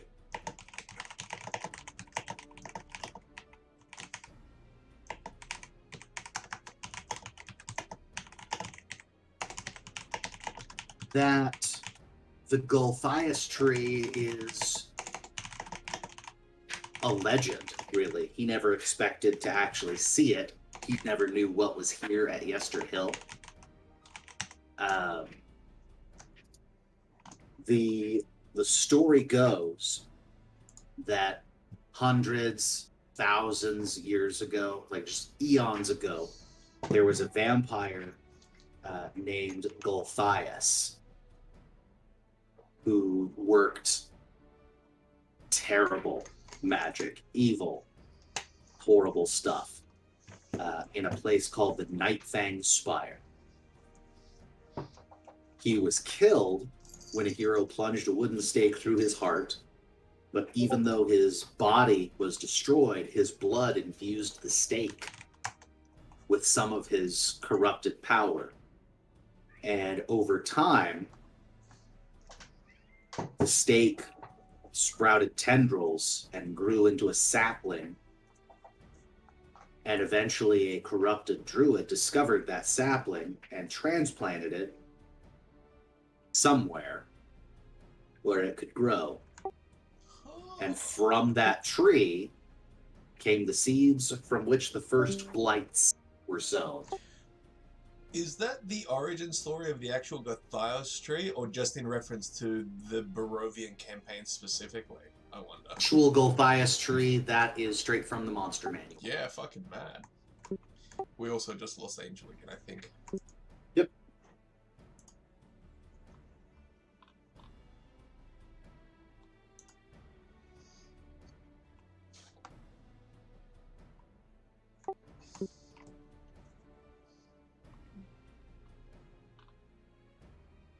I think so.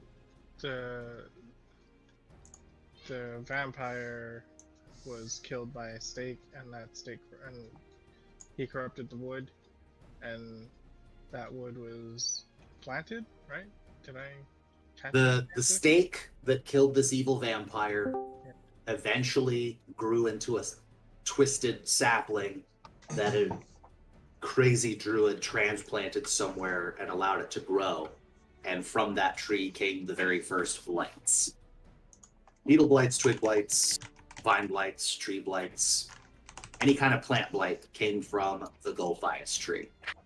Now, whether or not that legend is true and there is only one Golthias tree, he doesn't really know. Maybe that's what the first Golthias tree was, maybe that's the only Golthias tree. But that's the legend.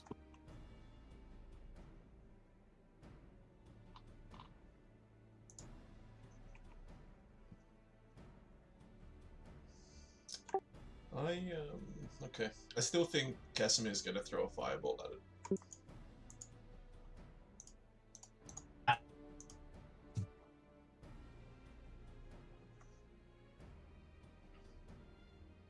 Yes, no, maybe so? Yeah, fireball. Okay.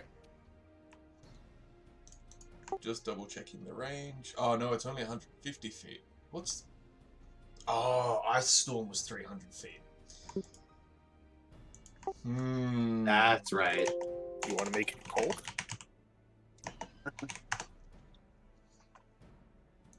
Hang on, let me pull up the spell. Because it also has like an area it covers. No, okay. Casimir had the thought to throw a fireball at it and then realized it was just out of range. So he's holding that fireball in preparation. Are we continuing through? I think so. Alright. Towards the other clearing down there? Yeah, I guess so.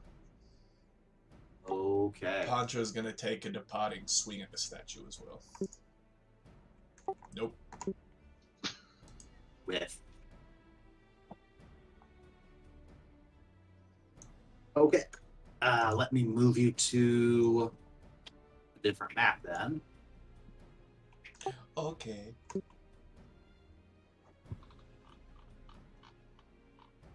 Oh no, we went straight into a combat map. Wait, how do you know? Oh, Because it's look just around an a little. open map, and there are lights down the bottom.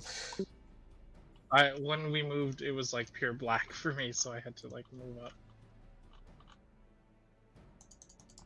Just as you enter this little copse of trees, yeah, there were more than just the needle blights wandering around. A bunch of others start sliding into view.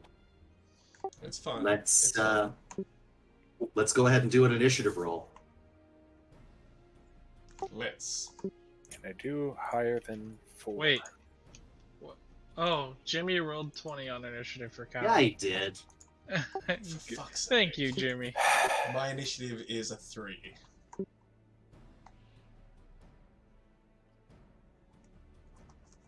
You thought still I beat me. I This thought is I so accidentally fucking rolled bad. initiative for Jimmy, but I realized I was just rolling as Jimmy.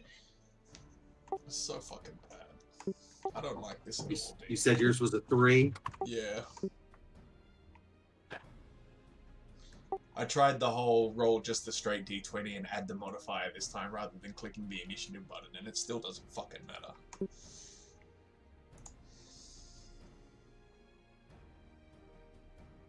Okay, well, I am gonna just randomly throw some colors on some things because holy crap, there's a lot of things. Ah, yes, that desolate little village on the shore. I'm just putting colors on the things that are closest to where you guys are. If you want to hit something other than the things I've indicated, feel free to ping them. Much salt has ever been a transformative ingredient. The local citizens will Okay. need to be consulted, of course. So, Callow, you're up first, my dude. Naturally, Your Grace.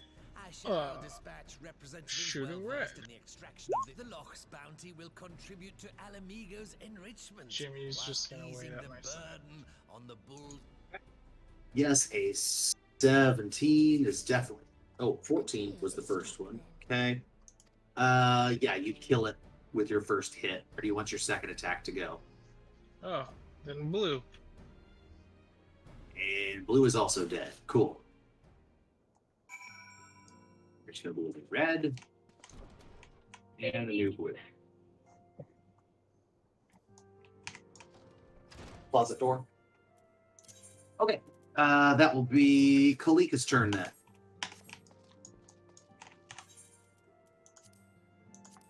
Assuming Angel is still with us. Yes, I am. I'm just thinking. Seems like they don't have much HP. Well, those ones don't. I mean, these are the same blights you've been going up against. Yeah. So from what you can see now, purple, those are the twig blights. Those are the itties of the itty bitties. Pink, those are the needle blights. Those are the middling. And red is a vine blight. They're a little tougher, but not by a whole lot. You don't see any full-fledged tree blights here. Probably for the best. Didn't fucking matter anyway, we took that bitch out too. I'm going to just go forward, and then I'm going to ready action attack. So if that one of them tries to come close, I can go ahead and hit him. Fantastic. Okay. And it is now their turn, and I'm going to have all of them move at once for simplicity's sake. They are... Yeah. So close. I'm just going to move them all a little bit closer. None of them are actually going to get close enough to trigger anything fun. But it'll be easier to hit them. They've just got this whole zombie horde feel going. Oh dear.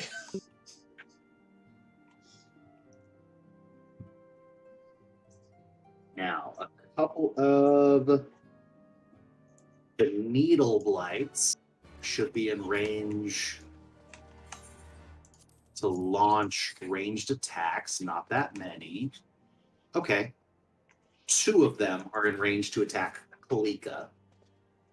I'm going to have one at Kalika. I'm going to have Pink attack Sniverax, just to spread the love around a little bit. So, for needles...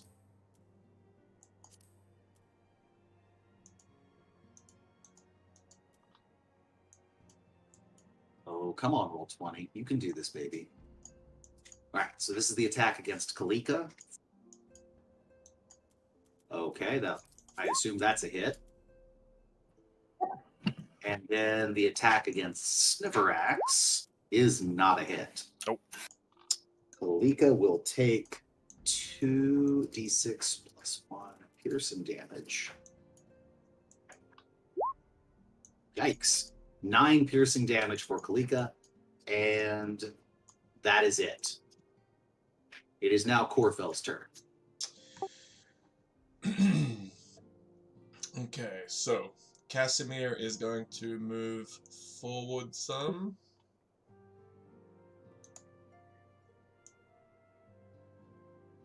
I see a lot of different people trying to figure out directions. Okay. Yeah. We're thinking.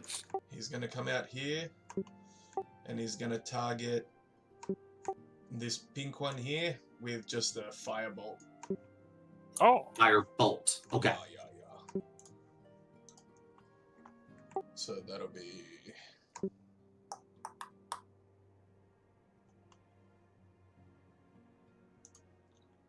That'll be a 10. 10 is not enough to hit him. Yeah. Okay. Cool. Collectively,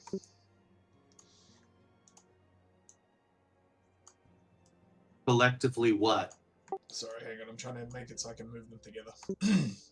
Oh, okay.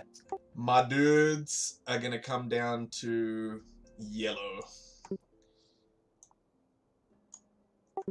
And Pancho is just going to multi-attack yellow. Okay, you realize one hit is probably enough to destroy yellow, right? Yeah. Okay. So, so he's going to throw the first punch at yellow.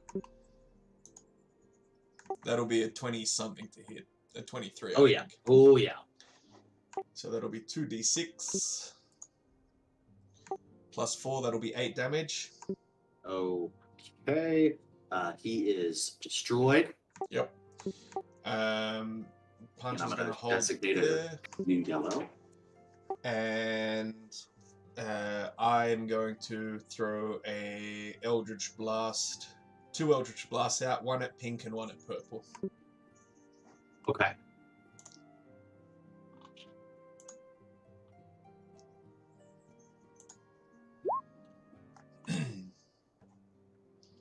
Both hit. Purple is destroyed. And pink takes 6 damage. I need a new purple. There we go. And I'm going to cast Hexblade's Curse at pink as well. Okay. That's it. All right. Sniverax, you're up. If you want to attack somebody I haven't marked, just let me know. You'll have to ping it. Move here. I'm going to Spiritual Weapon. Create Imitation my sword. Over here, have it attack purple. Okay. Now with... Oh, yeah. It's going to have just a 10 to attack. I guess so. That was not a good roll. Okay. Purple is a Twig Blight, and unfortunately has higher than 10 for AC. Good use of a second slot. Well, that's bonus action anyway, so I have 2 attacks. Okay. It's okay, though, because it stays up, Rucker. It's okay. Yeah. So you're attacking pink first, yes? Yep. Okay. 14 is enough to hit, and 7 is more HP than it had remaining. Aha. That's good. It died. I received HP back, but it doesn't matter because I'm not taking a hit yet. Okay, and now there's a new pink. And I can't use my second attack. So I'm just going to... Is there anything I can do with half an attack?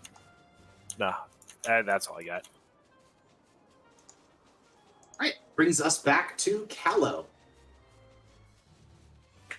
2 more longbow hits. Okay, tell I me where. will go for red and green, I guess. Okay, Yeah, first one at red, second one at green. Assuming that red keels over from 1 hit. If not, Okay, let's do the first one first and see what happens. Okay, Oh. so Oh, sorry. you hold on. crit Yeah.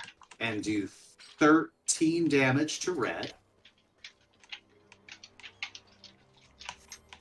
The you can ignore the third attack. It's the second Okay. attack is there. And your second attack, 13 is enough to beat its AC. 6 damage. Red is able to take both of your attacks is still alive and kicking, so to speak. Ooh. Okay. Is Jimmy I- doing anything? No, there's enough enemies that I'm just having Jimmy hold back for now. Okay. Kalika. I think I missed it, but what is the blue X? That's my spiritual weapon. Yeah. So that's something of Sniverax's that was trying to attack. It's on your side. Okay. I guess I'm gonna go ahead and run up to orange. Go ahead and activate a rage, and then I'm gonna try and hit it. Okay. Do we need to roll to see what your rage does? Yep. 2. That is I teleport up to 30 feet to an unoccupied place you can see. Until your rage ends, you can use this effect again on each one of your turns as a bonus action. Okay? God. Okay.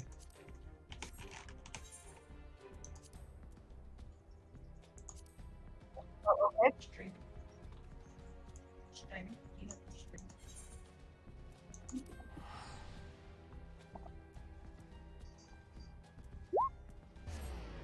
Basically, I'm picturing Kalika as now having, like...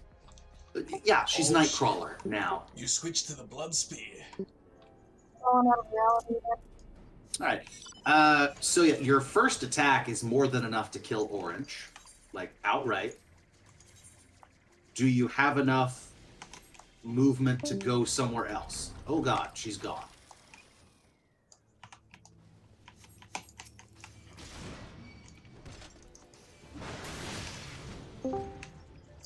And we're back. Okay. Right. Yeah. Yeah, your first attack just completely annihilated your initial target. Do you have movement or a teleport to get you somewhere else so that you can blow something up with that second attack? I believe so. Okay, so the next attack would be versus yellow. 21 is enough to hit. 12 damage is also just a murder. Okay, so I need a new yellow now. All right, and I believe that is Angel's entire turn. All right, it is the Blight's turn, kids.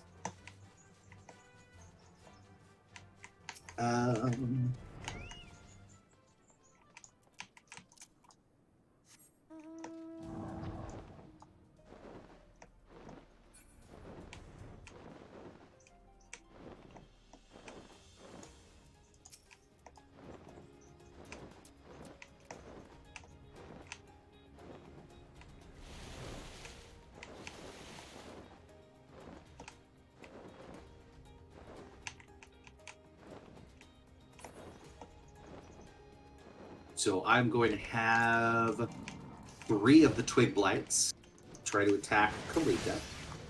They have a +3 to hit.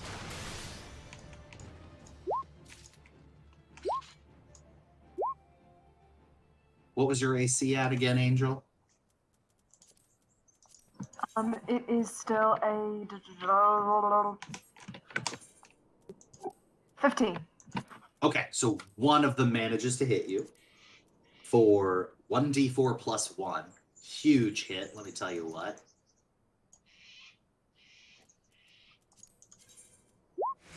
So 4 damage for Kalika. Sniverax is targeted by one of the Needle Blights for a ranged attack. Oh, I believe that hits. Yeah. That's... For 9 damage. Horfel and Poncho are both targeted by Needle Blights. Do Corfel first. No. Poncho. No. There was a Twig Blight close enough to take a swipe at Poncho.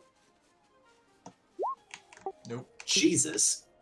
And there is a Vine Blight close enough to attempt. Interesting. I've forgotten about this attack. That's not going to hit anyway, so no big deal. What did it look like? It looked like a bunch of vines came out and tried to wrap around Poncho's leg and just bounced off. Oh yeah, nice, nice. Yeah. Pancho definitely doesn't skip leg day. All right, Court Bell. It is time for your menagerie to do things. Yep. Casimir is going to hit green with a firebolt, hopefully.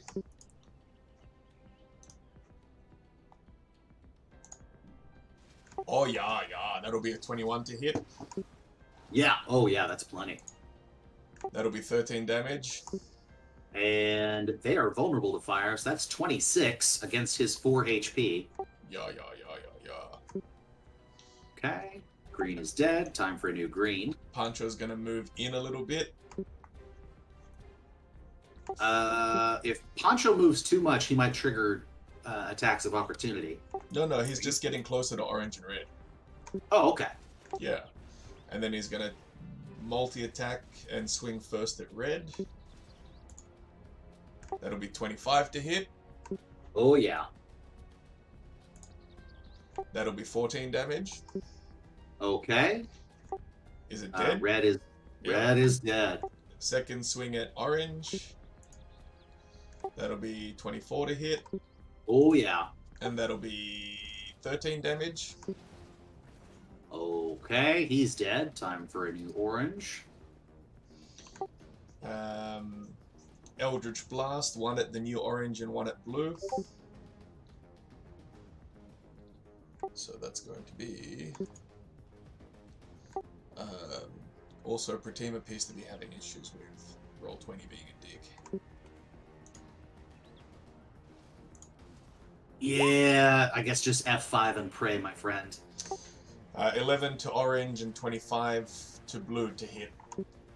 Okay, orange will be a miss. Blue will clearly be a hit for 4 damage, right? Correct. Okay. Yeah, I'm adjusting all the HPs as we do stuff, and it keeps refusing to update in a timely fashion. It's a lot of fun. Okay, Pratim, yeah, when it comes to be your talk you through it. Oh, here's a thought, Pratim. Do you have my stream? Like, you can kind of see the screen that way. Yes. Or yes, or Nick's. Okay. Either one of those. I Maybe should be not able to do D's, the because screen then you okay. can see things we probably shouldn't be seeing. No, actually, mine is safe. I keep up a separate window where I view it as a player. Ah. Mine gets weird from time to time because I'll forget to move things around where people can see it, and you'll see only part of the field. Anyway, yeah, I believe you've done your whole turn, right, Nick? Correct. Right. Casimir went, Pancho went, and yes, I Eldritch Blast. All right, Sniverax is up then. Spiritual weapon following round orange. Hey! I think I got it. Yeah, you sure did. Bonk. So we need a new orange.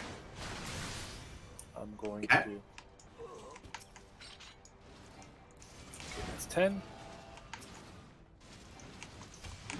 Take a swing at blue. Okay, that's enough to hit and kill. Blue is gone. Perfect. Let's do one more move. Down to orange. I'm in. Ah! Hey! Made it. Take my attack at this guy. Oh! Yeah, Okay. buddy. No, okay. So that is. Oh, okay. Why not? When I crit, it's worth it. Okay, yeah. Orange is just blown right the hell up. Good job. I don't know if he needed to dump the smite into that. They've got fuck all Jesus. life, but you know. It No, felt the, good. the Vine Blights have 26 HP, so like it had 10 health remaining, so a smite for 10 was perfect. The extra Yeah. smite was overkill, but yeah.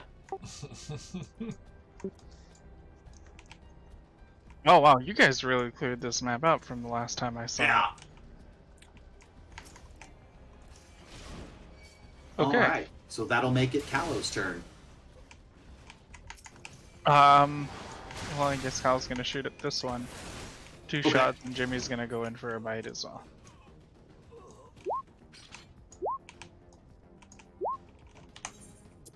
Okay, so it'll be those both hits. That's 19 damage, and then Jimmy for the kill. Okay. Nice. Jimmy has a mouthful of rotted, corrupted vines, but he looks happy. He knows he's a good boy. He is. Alright, I think that's it for my turn. Yeah. Right, Kalika. Okay. She's gonna turn to the one that was actually able to get a hit on her, and just kind of stare at it for a second and say, "That wasn't nice." Don't remember which one it was. Let's say it was pink. And yeah, it's still dead. You wouldn't like me when I'm angry. Then she's just gonna turn right around and continue the swing at the next one that's closest to her. Does a berserker ever get like a blade storm? Oh, I wish that would be awesome. Oh yeah, so you just poke 2 of them with your spear, just curse-splode. Then I'm gonna go ahead and use my teleport to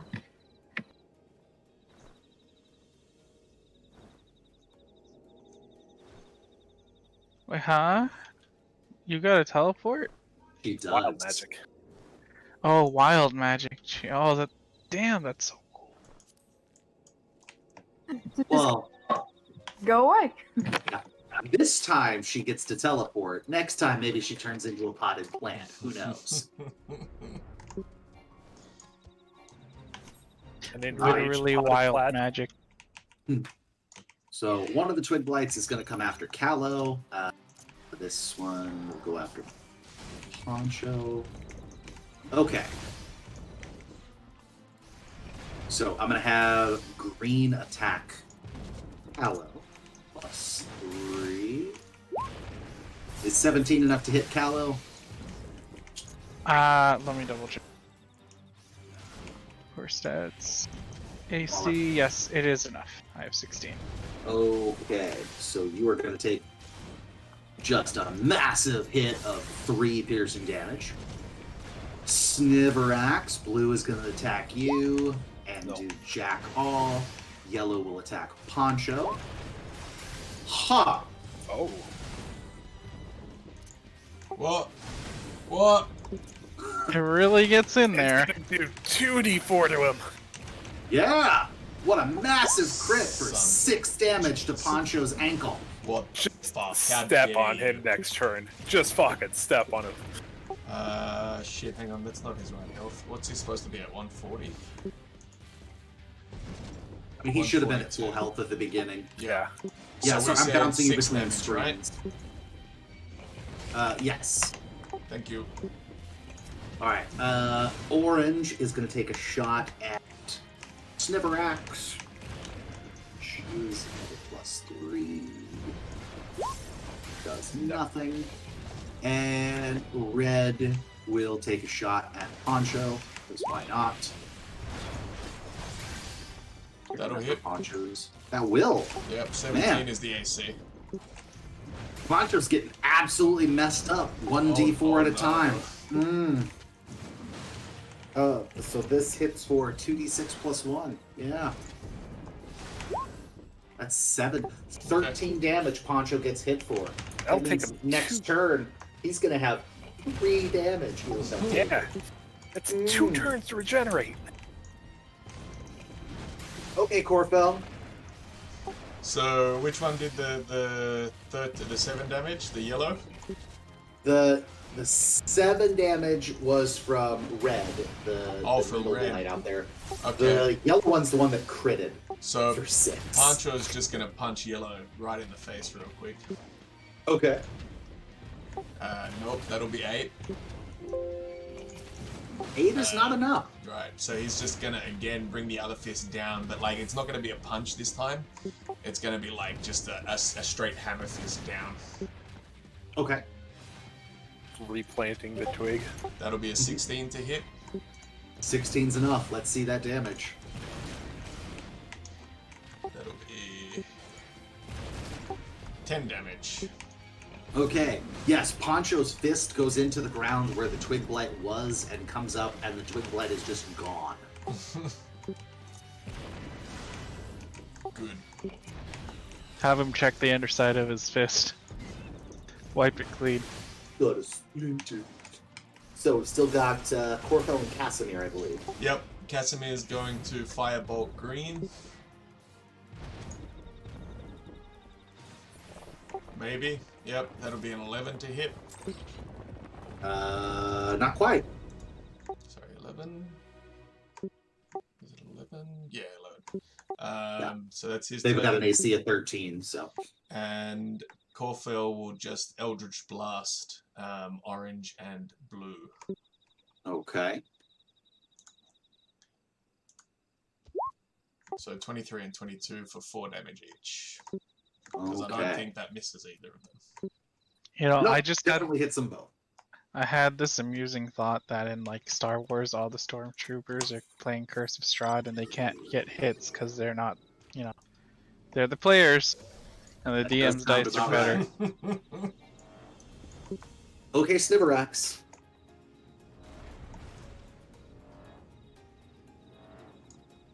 What are you thinking, Raka? Okay. Yep.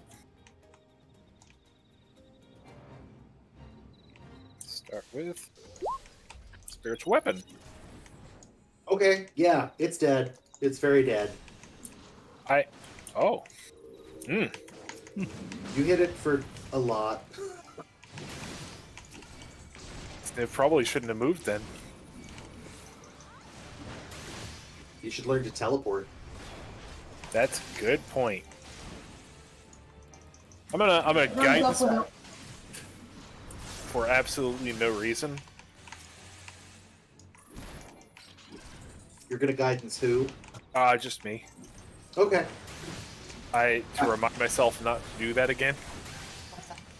We're back to the top of the order. That'll give us Callow.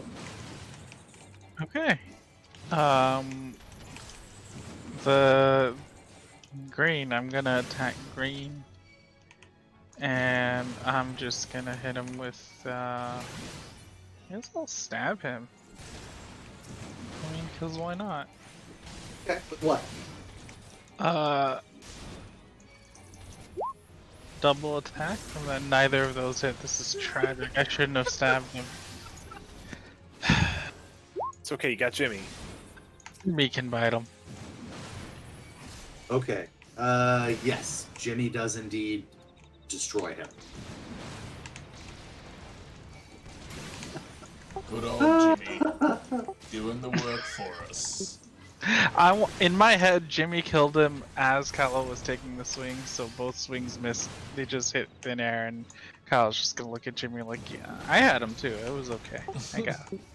Well, Malika is up, and for the record, I think the Needle Blight portrait looks a lot like the Night King. It does. I did think that, yeah. Why you gotta worry about movement? Just teleport. You know you want Yeah, to. but I can only teleport like 30 feet. Oh, okay. Regardless, this boy is now taking a poke to the face. Okay, first one doesn't kill him, but boy does it hurt.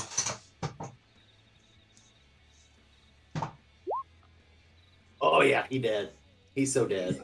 I think there's just gonna be a split moment where it's like she pokes him and then is surprised that he doesn't immediately keel over and then is like, oh wait, and then stabs him again. Okay. Well done. You have murdered all of those. Let me find Yester Hill again.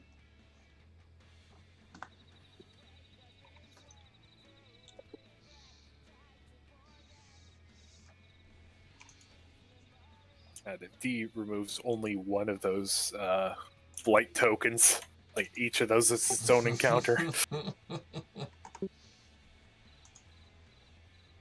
Yeah, I'm trying to get rid of them. Hang on. There we go.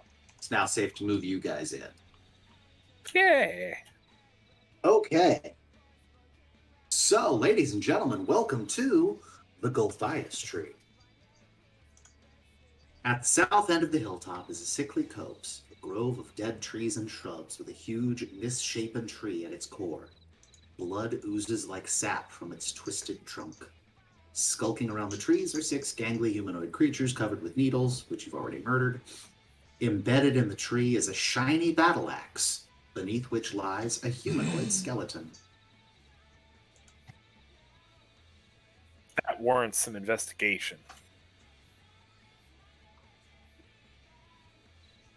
Without touching yet. I'm going to guidance this too. Okay. What are you investigating? I want to know if this guy died from attacking the tree. Wow. Okay. Wow. The guy's been dead a while. You don't know exactly what got him.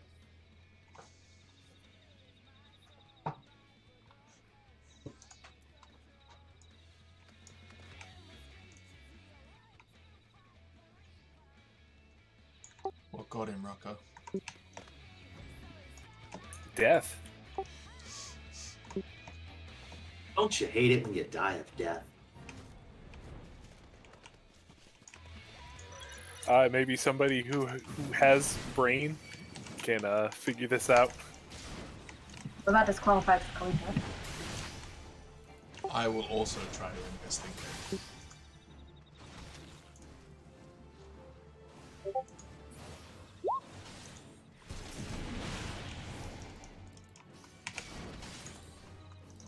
I too believe he was died from death.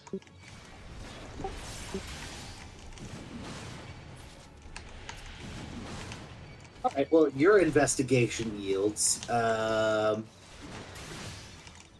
whoever this person was. They were wearing some leather armor, and judging by all of the holes in it, they didn't really account for all of the blights and just tried to attack the tree head on. And yeah, just managed to get the one swing before a bunch of needles poked them to death.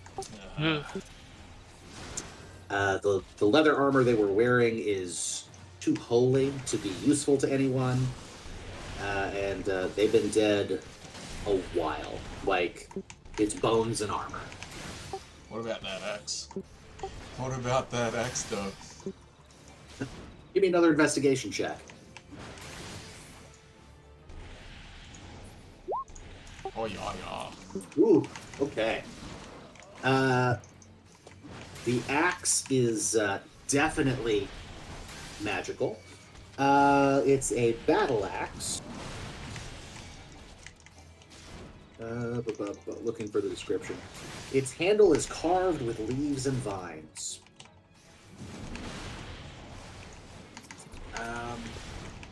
Let's say Arcana check. Okay. Can Casimir do the Arcana check? Can I say, hey, Casimir, this might be up your alley? Sure. Casimir, I think you should look at this. That'll be an 18. Okay, cool, yes. So some things about this act. First off, whenever it hits a plant or a plant creature, the target will take an extra 1d8 slashing damage. So it is definitely a magical weapon. Mm-hmm. And when a creature of... Oh, yeah, he wants me to say this where he can hear it.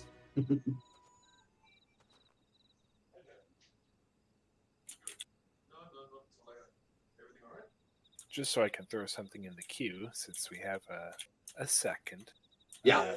I'm going to throw out a sort of personal check. Sniv is She likes the idea of fixing the tree, which to her means religion, and this is kind of how she's approaching it. If it's really good, maybe there is some vague contact, otherwise she's going to come up with her own conclusions.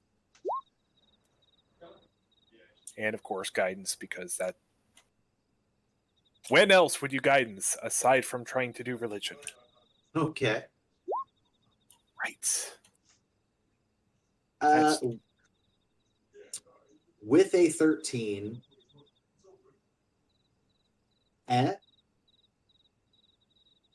Okay. like, So- it's definitely a very, very blighted tree. This is a full-size tree. It is alive in the way that other trees are alive. It is not a mobile tree. Okay. So she is definitely going to turn for Callow once we've sorted out the axe. Our nature domain, man. What do you want me to do? She wants to do a ceremony. She's got a good stock of holy water.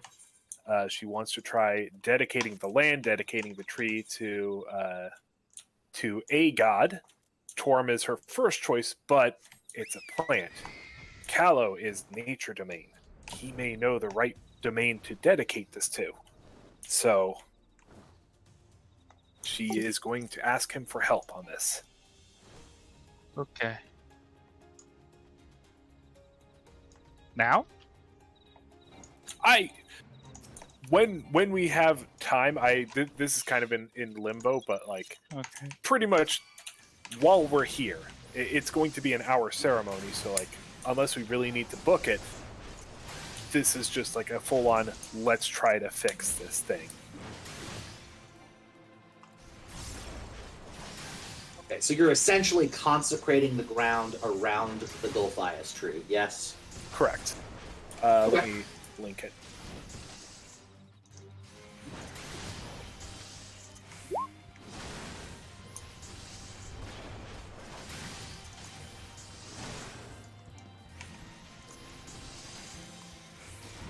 Is there not?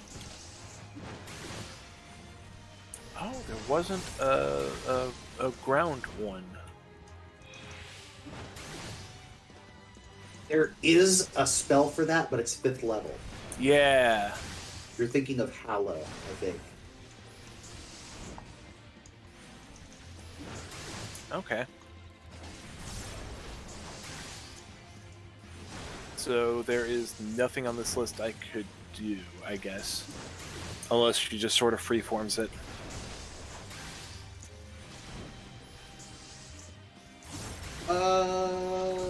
Charisma check? Sure. Huh. Okay, so Sniverax is not a cleric of proper skill and power to really hallow the ground, but Sniverax has gotten really good at turning normal water into holy water, and Sniverax knows that there's a system inside of most trees that carries water from the roots to other parts of it. So basically, Sniverax sets about to trying to turn the sap of this tree into holy water. I like this idea. Oh, and Nick, to complete your thing, Yes, sorry. the axe. So when it targets a plant or a plant creature, an extra d8 of slashing damage. When it is wielded by a creature of non-good alignment, it sprouts thorns whenever its wielder makes an attack with it. These thorns prick the wielder for 1 piercing damage after the attack is made. Oh, and it weighs half as much as a normal battle axe. Are you good aligned, Kalika? What's good aligned mean? Alignment takes thought. Do we have the axe out, by the way, or is it still embedded in the Gulfias tree? No one has tried to remove it yet. It is the sword in the stone, so to speak. Okay.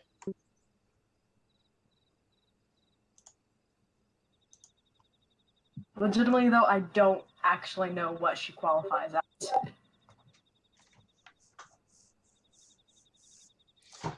Um, like spitballing it, she feels kind of neutral.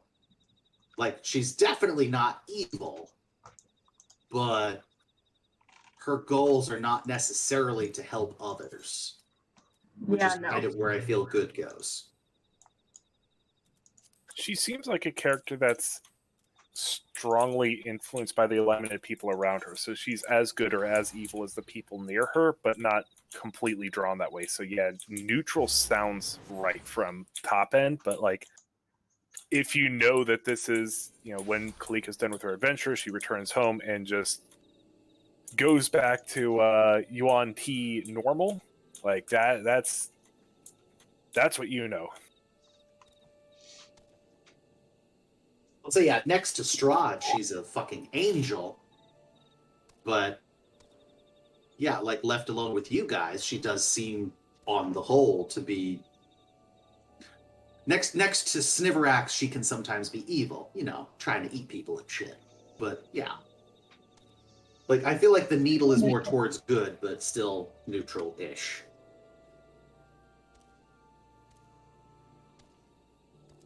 Yeah.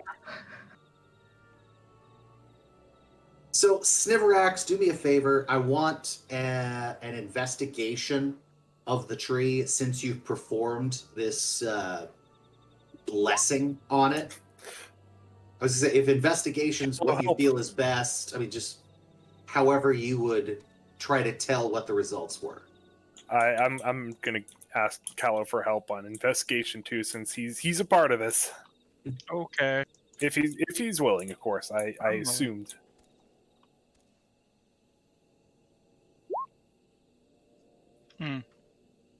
I will say that Callow's help granted Sniverax advantage. Yeah, because otherwise Callow's apparently not much help. Yikes. Yikes. Basically, Sniverax, you have set events in motion. You have killed this tree. Oh. It is still alive at the moment, but you have introduced what is effectively a poison into it by blessing it in that way. And you're not entirely sure how long it's going to take. It could be a couple of days, it could be a month, but this tree, without the introduction of some sort of further corrupting element, is done.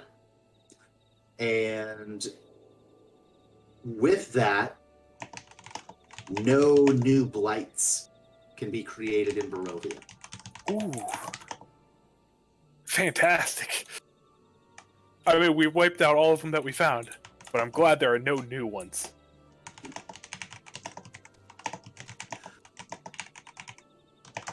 Side note, you probably haven't made any friends among the Yesterhill Druids by doing this. We weren't planning on making friends with the Yesterhill Druids. That's fair. I was planning on killing a lot of druids. Okay. Yep. Except for that one mole guy. Mole Man gets to bring the druids back as not crazy. Well, there we go. So yeah, guys, I feel like this is probably a decent place to stop. I do want to figure out the disposition of the axe. Like, is anyone going to try to take it from the tree? I think Kalika should try to take it from the tree. Why not Poncho? That's Can Poncho wield weapons, D? I mean, yes. Does he have to wield it to pull it out? Oh, if we're just taking it out, yeah, I'll direct Poncho to just take the axe for now. Okay. Yes, Poncho, who is morally neutral, is now holding the axe. Wait, did I miss something? The axe is influenced by morals? If someone who is not good aligned attempts to make an attack with that axe, it will harm them. Oh. That's why we were having the discussion about Kalika's alignment. Gotcha. I don't know. The thing seems kind of prickly to me. Is there any benefit to the axe otherwise? I mean, is it just a normal It weighs axe? half as much as a normal battle axe, and when wielded against a plant or a plant creature, it deals 1d8 damage extra. Hold on. Can we have Sniv wielding a full-size battle axe? Well, It is it is half half weight. its weight, yeah. I was just Oh thinking my about god, that. it's made for you. right, but remember that thing about how my strength is garbage?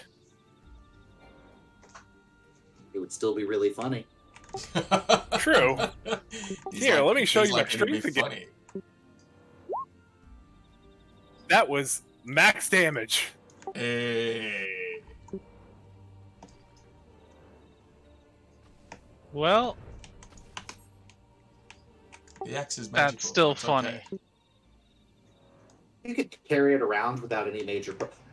Oh my god, you would look like one of those soldiers that function as a standard bearer, like they have a flag on their back, except it's just the handle of your axe. True. I could put so many Torn banners on this. Yeah. Bad boy can fit so many Torn banners on it. Bonk. But I think her best chance at a weapon is any of the wood from Golthias tree and then purify it. Oh, I need to mark off the holy water too. Wait, why? Are you I was saying, marking like, off holy water? you didn't gain holy water from this. Like, the holy water is coursing through the Golthias tree. Ah, okay. Yeah, yeah. You basically just turned its blood into water rather than water into wine. It's like if you had a spell to turn water into acid and then did that with someone's blood. That's what you did to this tree. That was good though. I was expecting to have to fight the Golthias tree. That might suck. I think the first thing we need to do next week, though, is fuck up that Strahd statue. Oh yeah, oh yeah. If we had time, I'd say do it now, but I have a feeling it might punch back. Just a little. So, we have not dealt with any druids yet. I assume they'll be back at some point. Either that or we killed all of them. We've When done a did we kill them? decent. We've killed a few of them already. Yeah. Yeah. And now we've come And, in and we've killed their fucking their tree, and on our way out we're gonna fuck up their statue. If that's not a message to stay the fuck away from us, I don't know what is. Hey guys, well, go ahead and level yourselves up for next time. Yep. Sounds And- good. Thank you for the session. Thank you for today. Yeah. Thank you guys. Thank It was you. a blast. All right. I'm gonna go and do dishes because otherwise I'll be in trouble, and I think the dog needs to go out. So I will catch you all Feel later. bad. Later, man. Bye. Great time. I'm gonna bounce for the night as well. Later, everybody. Bye. Later. Bye.